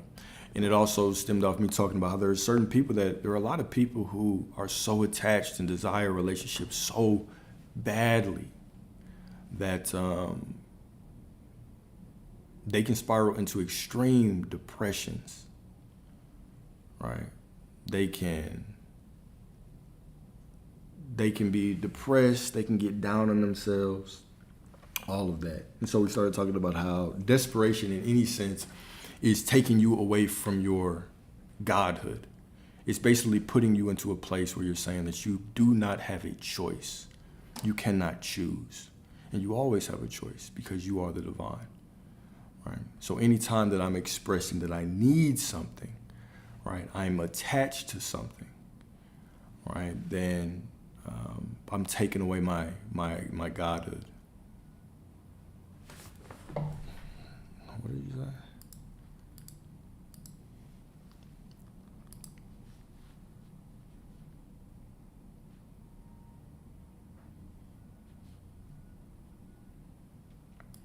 Well, I mean that. So okay. So if you have, I would really study what you're doing throughout the day. All right. How many times? Okay. Is most of your day just spent trying to do things because you feel like I have to do this in order to get what I want? Let's talk about. Matter of fact, that's a good topic. All right. Let's talk about aligned action. What really is it? When you are in a state of the wish fulfilled, when you are in fulfillment, when you are in a place where you are walking around with the utmost faith, with confidence that everything is working out for you, there really is no specific thing that you need to do. There's always things that you have to do, but there's nothing that you need to do. When we get to a point where we are masquerading our faith with doing things that we think we need to do, we're trying to force outcomes. Well, that's when you're just out of alignment. You're walking out of alignment. This is the same as trying to micromanage the process, getting so attached with how things unfold, or more attached with how things unfold than actually getting what you want. That's what we have to be careful for, or be careful on. Are you focused on micromanaging the entire journey, or are you enjoying the ride, knowing that it's all the perfect unfolding and you'll be pushed and move to exactly where you want to go? Or are you doing things because you believe that you absolutely have to do this because you think this is the only way to get what you want?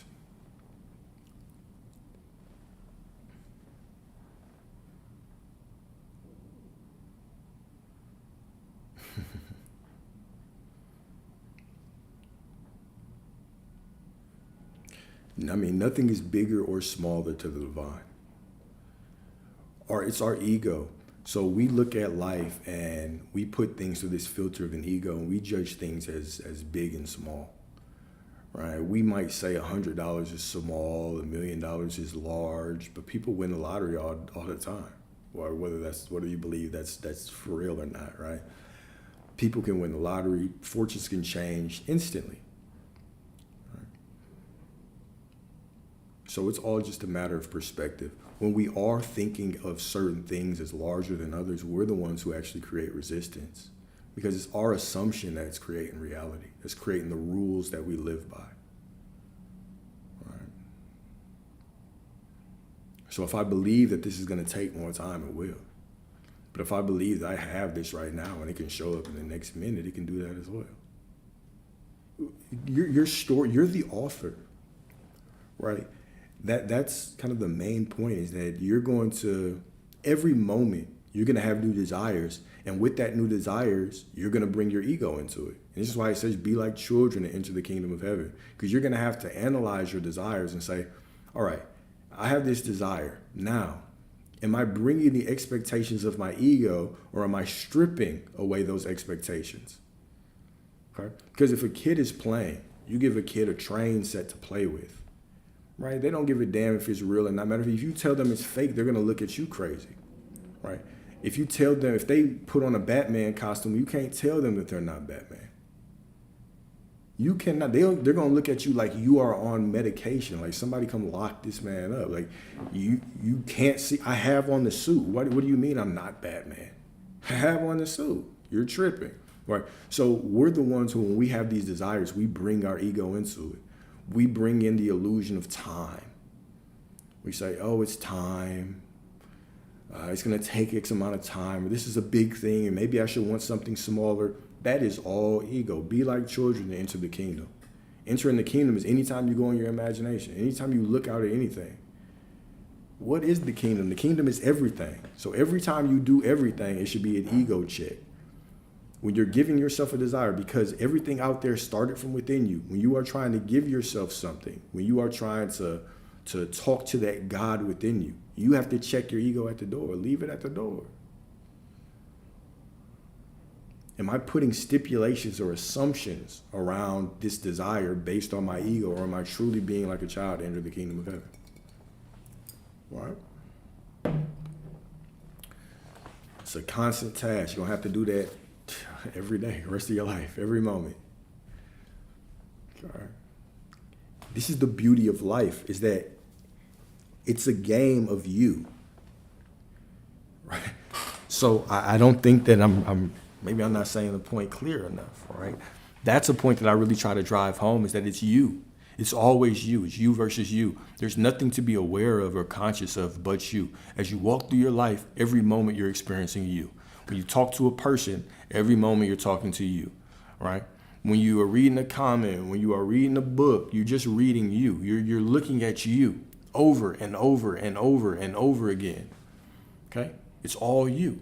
It is all you. So when we start just being conscious that everything is just presenting us with our beliefs, even if I have a desire, I'm also immediately confronted with my beliefs about how that desire is going to unfold. Do I believe that desire will unfold quickly? Do I believe that it's going to take a long time? Do I believe that this is so monumentally big? Do all of a sudden I have doubts? It's all me. So I have my desire, and all of a sudden it comes attached with all these ego things. Be like children to enter the kingdom. Now I can start dismantling these beliefs. So I'm constantly confronted with myself. And as my life gets better, my life improves at the degree to which I improve myself. Always. Okay? Always.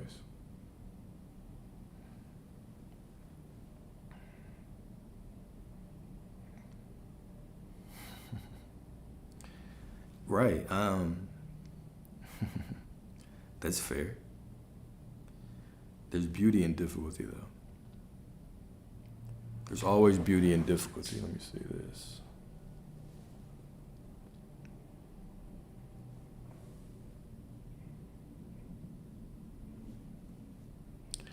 I would also say that it's an interesting comment about shadow work and the self-love, because I truly believe that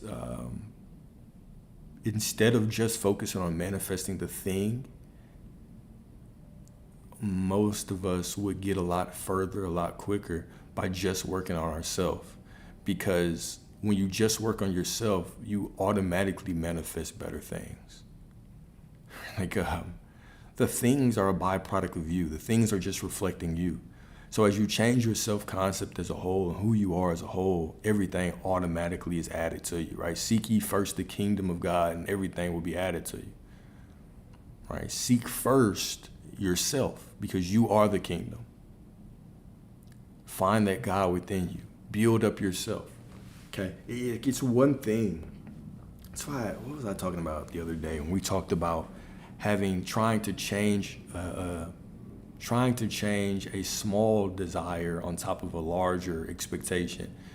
So if I have a dominant belief about all women, all men, and then I have one person that I'm trying to manifest, okay?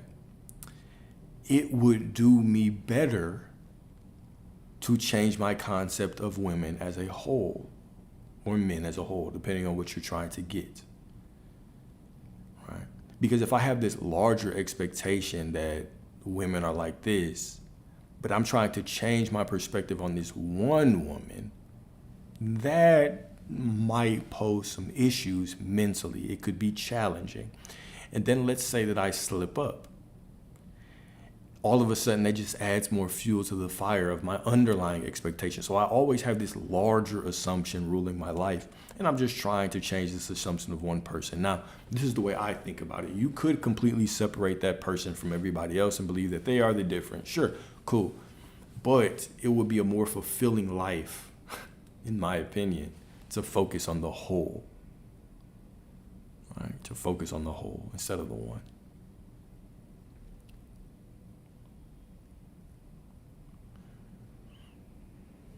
And then once you start focusing on, let's say you start focusing on women as a whole treating you better, or your expectations about them treating you well, it automatically changes everybody else, every other woman that you're dealing with. You can get feedback quicker. You can get all these things just quicker versus I'm just focused on this one thing.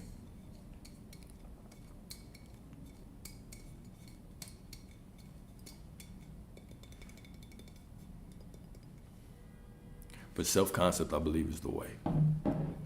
Even if you do tend to, draw in these singular experiences into your life, one person, one thing here and there, if you don't have the self-concept to keep them, you could end up losing them. So self-concept is this lifelong journey. It's this thing you work on and you keep high through your whole life, and it just benefits and radiates through your entire existence, right? Because you want it all. You don't just want one thing, one little thing, one person. You want it all. Everything with ease, facts. Facts. Yeah, the easier, and I truly believe that the easier way is just going the entire self-concept way, starting to shift the way that I believe myself to be, completely changing how I relate to the world and how I relate to the experiences that are unfolding around me.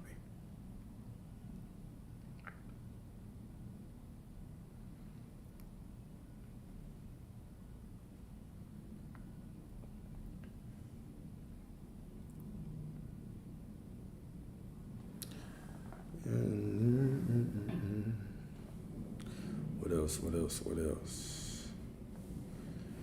Anything else? What time is it? 3:40? Okay. Feels like there's usually a lot more questions. Especially on a day that I have a full battery. Still got 50% battery, man.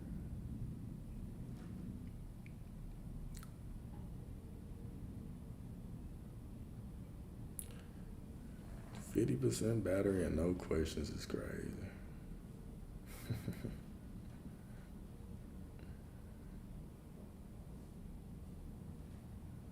In what way? You feel a big relief in what way? I want to hear. And I'm glad that you do, though.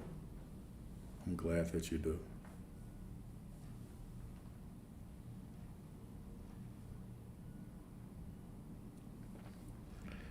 Talk about, here we go. Get defensive when challenged. If you have a question, drop it in now. No, but I'm glad that helped you. I'm glad that helps you.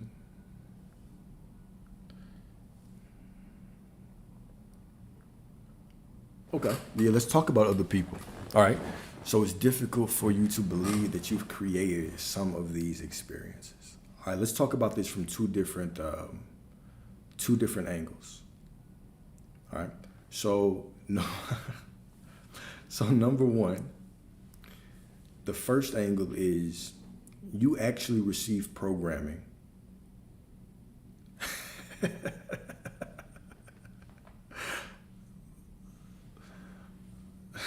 Get it all off your chest.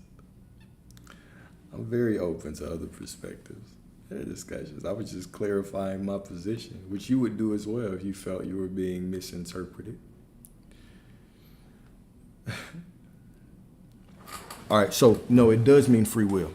Okay, so there's free will. Everybody has their own free will. Let me break this down the long way. Let's break this down the long way. So when you imagine this reality, I want you to think of reality as being a black box. Okay, you're the dreamer in the dream. You're the dreamer experiencing and creating the dream. All right? So in order for you to understand yourself as the divine, as source, you descended into this reality. You created this reality, and this reality is a three-dimensional projection where you have to go through time to collapse space. If you want to get to the gas station, it's going to take you 5 minutes.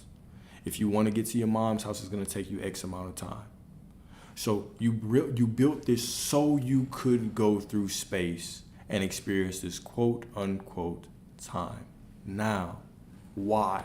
You did this to experience yourself. So all of your expectations are now projected. And it is put in this way that unfolds in a way that somewhat makes sense to you so that you can realize that you are the creator. But if we took all of this away, what you are really seeing is you are in a dream. You're literally just seeing black space, empty space, and everything around you is just a projection. How is the projection created? The sun shines light, okay? And the light is perceived through our eyes, and as a collective consciousness, we all imagine the similarities. It's projected to the front of our eyes, and now we see it. But I'm sitting in my individual world. You're sitting in your individual world.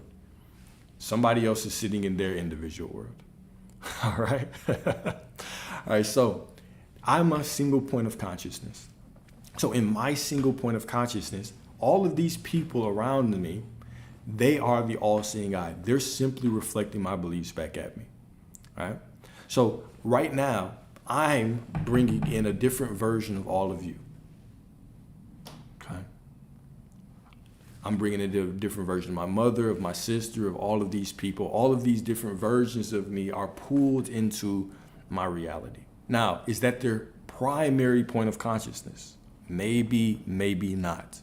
What is their actual primary point of consciousness? Is whatever reality that they live in, whatever beliefs they have. So you could be experiencing a completely different version of me. So think of everybody, you get to interact with everybody, and they're all here, they're all different perspectives of the divine. But they, just like you have infinite versions of you, they have infinite versions of them. The version of them that you pull this moment is based on your perspective. So I might not actually meet this true single point, the true point of consciousness of someone else. I just meet the part of them that perfectly reflects my expectations and my beliefs about them. All right?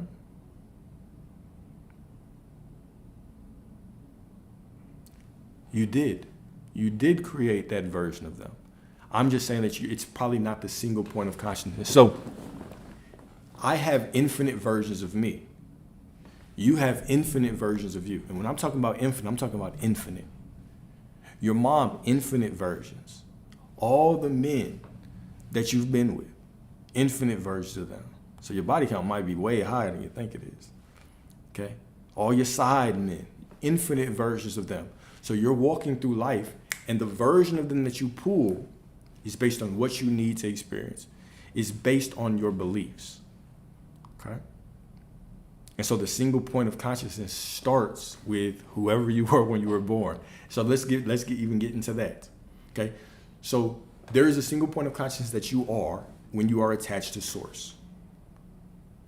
And even this is not giving the full thought. We can only think of this from a linear way, because right now there is no past, there is no future. Every single version of you, every single past life that you're experiencing, every single quote unquote future life that you're experiencing is all being experienced right now in this present moment. So let's break this down in a linear way just so it makes sense. So you are a single point of consciousness and you're completely just attached to source. Okay, and you decide you want to come down to earth. All right, you choose your parents based on your quote unquote past life experiences. All right, I want them. They're gonna have the beliefs that I need to ascend. You jump down here. Okay? You get in that fetus, you jump into that pineal gland, you animate that child, you are born. Now before you come fully into consciousness, what's happening? You're being programmed. You're getting beliefs. So at this time, your mind's malleable, it's open. Kids are always in the damn near alpha and theta stage, meaning they're very impressionable. So you don't even have a lot of memories when most people don't, some people do. Okay, so you have few memories. So in the beginning, your parents are giving you your beliefs. What is happening to you, a lot of it is dependent on your parents, the influences around you. They're constantly influencing you, telling you what to be, telling you what to do. So by the time you come fully into consciousness, let's say 12, you already have all these thoughts and opinions. So you have formed this version of you, okay? And from this point, now the game really begins for you. Okay, I have this version of me, and now as I go through life, I'm constantly, you are the single point of your consciousness. You are the single point. But as you go through life, everyone else, you might as well say you've never experienced the true single point of them. You've only experienced the version of them that you have created, that you have attracted, that is in alignment with what you need, with your expectations, your beliefs, your assumptions, a lesson that you need, whatever the case may be. You go through life and you meet them. Right? And so then as you change who you are, you embody a different version of you. And that changes all the experiences. That changes all the people. You put expectations on people. You basically give them the script with your expectation. You say, okay, I expect women to act like this. Here's the script. And you hand it out to all the women. Okay, here you go, here you go, here you go. And then they all conform. All right, they're all the single eye, the all-seeing eye. They're all looking at you, waiting to get their script. And you can change it anytime you want. But if you could see reality clearly, 100%, this is what it will look like. It will look like you sitting here. Let's say that your boyfriend or somebody is here. Okay. There will be a version of them walking out the bathroom. There will be a version of them in the shower. There will be a version of them out in the gym. There will be a version of them out cheating. There will be a version of them cooking. There will be a version of them that is deceased. There will be all infinite versions of them. The version of them that is most visible is the one that you expect the most right now, that you resonate the most with right now. But there's so many, because there's infinite, that they're constantly switching based on your beliefs every single moment. You're constantly getting a different version of them. This is the illusion. They're always flipping, always flipping, always flipping, always flipping, always flipping. Right? Now, let's put another wrench on this. This isn't just true with people, this is true with things as well. You're getting different versions of things all the time. You are walking into different versions of your crib all the time. Different versions of your car all the time. Sometimes the motherfuckers start, sometimes it don't. There's different versions all the time based on your expectations and what you remember. When we say that reality is more fluid than you think, we're saying reality is a lot more fluid than you think. Everything is changing. Nothing is staying the same. How many moments, when we talk about the present moment, how many moments are in a second? Infinite. So you're not really walking, you're flipping. Like, it's not that time is passing. It's that the frames of reality, you're just jumping frame to frame to frame to frame to frame to frame. Sometimes, right, for sure. Sometimes the engine light is on. Sometimes the motherfucker is off. That's wild. I want the veil to be so non-existent that it blows my mind. You are the single point of consciousness, though. And the version of the person that you pull is based on your current beliefs. Always based on your beliefs. It's all, they're all you. So when we talk about everybody is within you, right? These are all different perspectives to look at it from. These are all, you have to think about it like this. From a spiritual perspective, every single explanation that you have heard is someone experiencing this reality and then pulling that knowledge back into this body and then explaining it from the perspective based on what concepts we have in this reality to explain it from. But there's really no way to explain it. And we have to also understand there's multiple truths, right? So every moment, everything is being projected from within you, but every moment you're switching reality. So the projections from within you, everybody is their own single point of consciousness, but the version that you get of them is being projected from within you into reality. So you're constantly walking through your own projection in different film roles. It's a very complex, it sounds and seems very, very chaotic.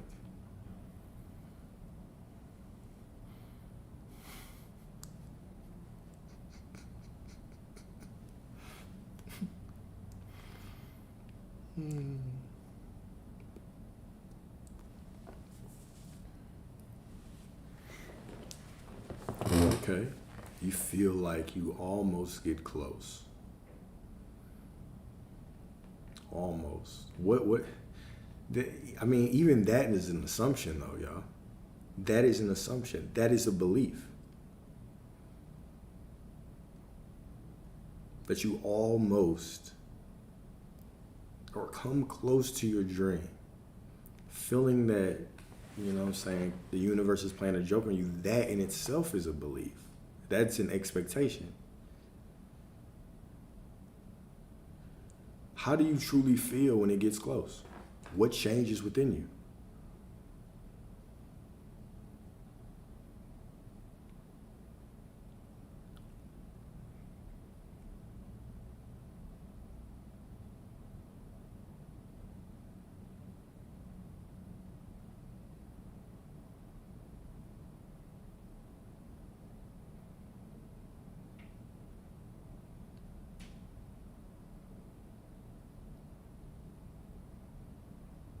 Oh, my loss.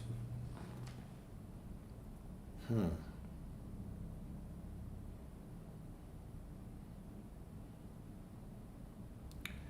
Yeah.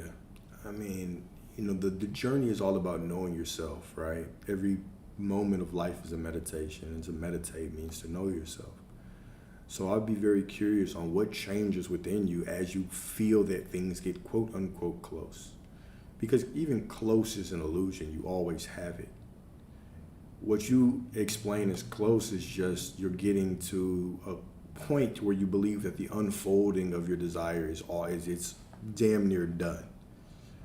Right? But what within you changes? Is there a fear that comes up? Do you become a completely different person?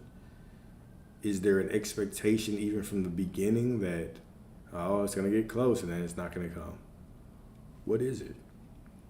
But only you can answer that. That'd be something to journal or write down.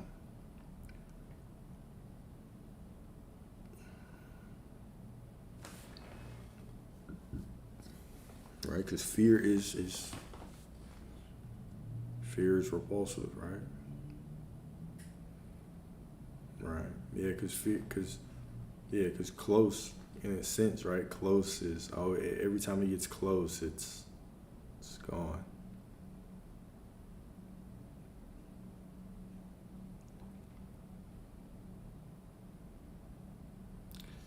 I would think it's just studying what's within you.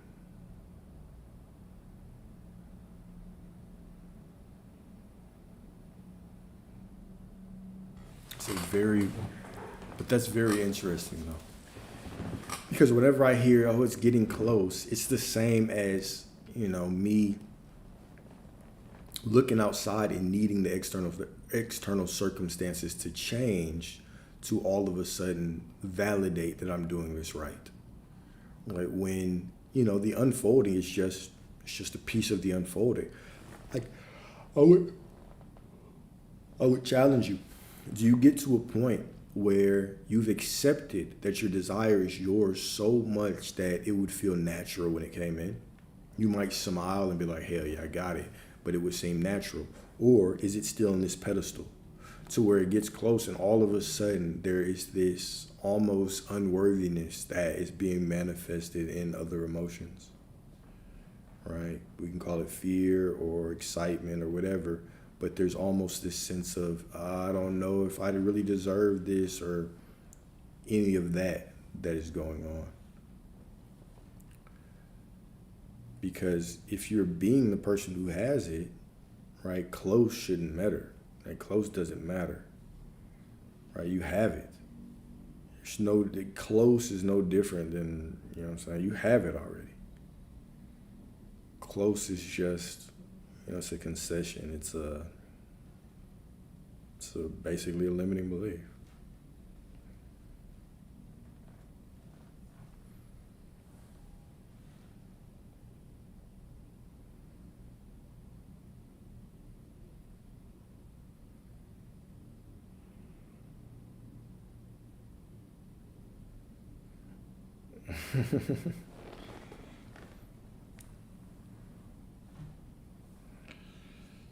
Dang. Okay, that's a good question. All right, what can we learn from Moses about arguing for our limitations? I can't really talk about Aaron because I've slept since I've read that. I really only talk about Moses because I always talk about that. Um, this is so when it comes down to Moses, right? Moses had a stutter. He also questioned, like I was the one who ruled them, right? Because if you remember, Moses was an Israelite, but he was shipped to Egypt as a child, right? He was shipped to Egypt as a child, and then he was brought up as a quote unquote Egyptian. He was he was basically the prince of Egypt, right? And so as that prince now, he's being asked by the Most High to lead these people. Okay. And of course, like I always say, right, the Most High is going to show up to you as your desires, right? Your desire to be prosperity, your desire to have more, your desire to have this loving relationship, all of these things. And this really is in alignment with everything else that we're talking about. Like be like children. It's the exact same thing that we've talked about. Be like children to enter the kingdom. So when the Most High came to Moses, Moses immediately started bringing up his limitations. The same way that when we have desires for money and all of these things, we start to argue for our limitations. We start saying, well, this job doesn't have a performance review till next year. Right? The market might not be that bad. Right? If I want to really rise up, I need these credentials. I need this diploma. I'm not a good speaker. How could I, talk on the internet, make content, whatever the case may be? This is what we do. We have these things that are brought to us. These moments where the Most High is trying to show you who you really are. And instead of actually just picking up the mat and walking, picking up that mantle and walking, trusting that divine vision is being given to you because you are already worthy. You are already all that there is, right? We start tripping. We start asking all kinds of questions. We start bringing in our limitations. We start arguing for our limitations. Okay? This is what we see all the time. Is people argue for their limitations. Well, I have to be realistic. I have to look at reality. I'm not saying to not look at reality. What I'm saying is just accept that reality is just one of infinite possibilities. And everything can change like this. You can immediately switch to a new channel, switch to a new frequency, switch to a new reality just by making a choice. You have these desires in your heart for a reason. Because you have these desires, you should fully accept them and walk in the faith. All right? Treat your promises, treat your desires like the promised land. All right?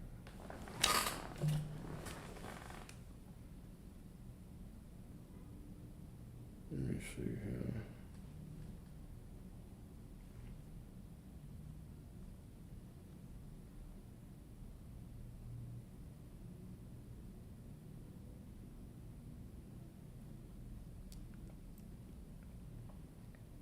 How do you find out your limiting beliefs about abundance?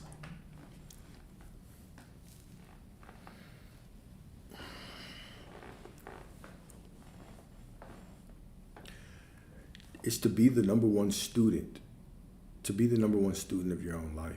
So, man, the number one question that I always press people with is, if you have a moment that maybe you're thinking about money and you don't feel good about it, right? Ask yourself, what would I have to believe to be true to not feel good about this situation, right?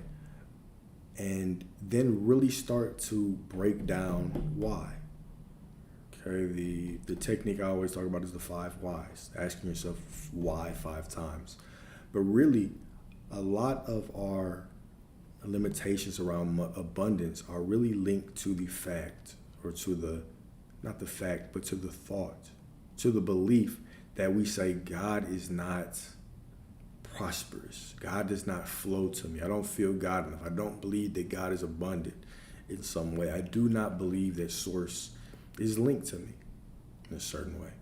And then really start breaking down why. Is it beliefs that you've had from childhood about your parents? Maybe your parents instilled some beliefs. Or have you just always struggled with money for some reason? Since what? All right.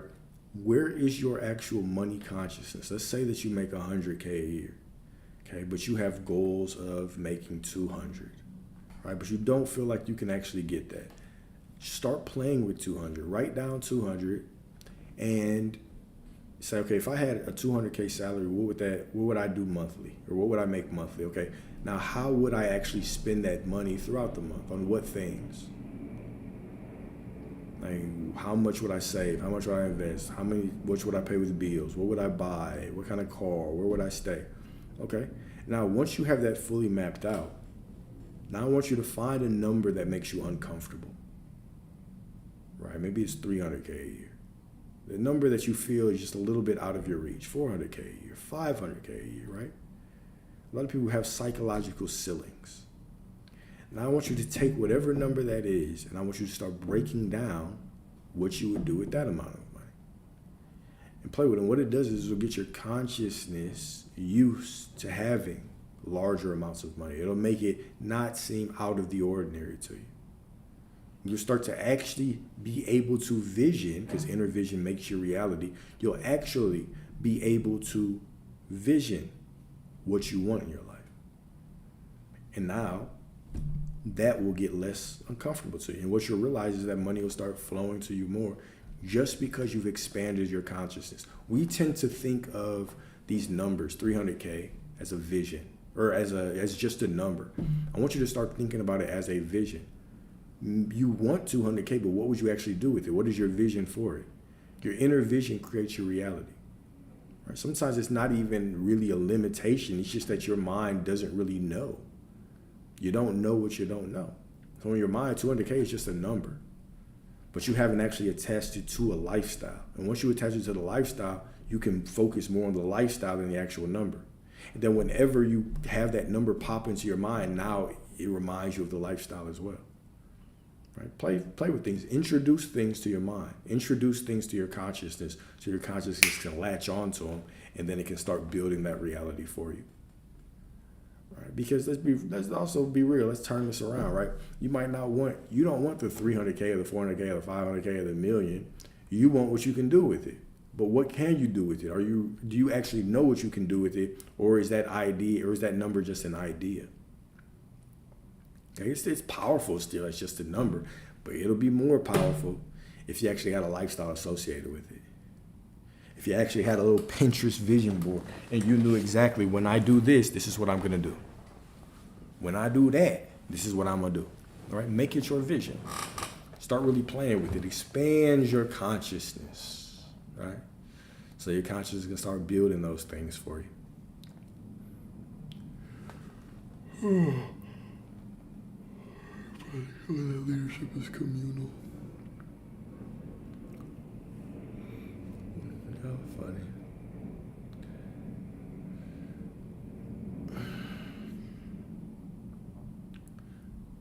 All right, y'all.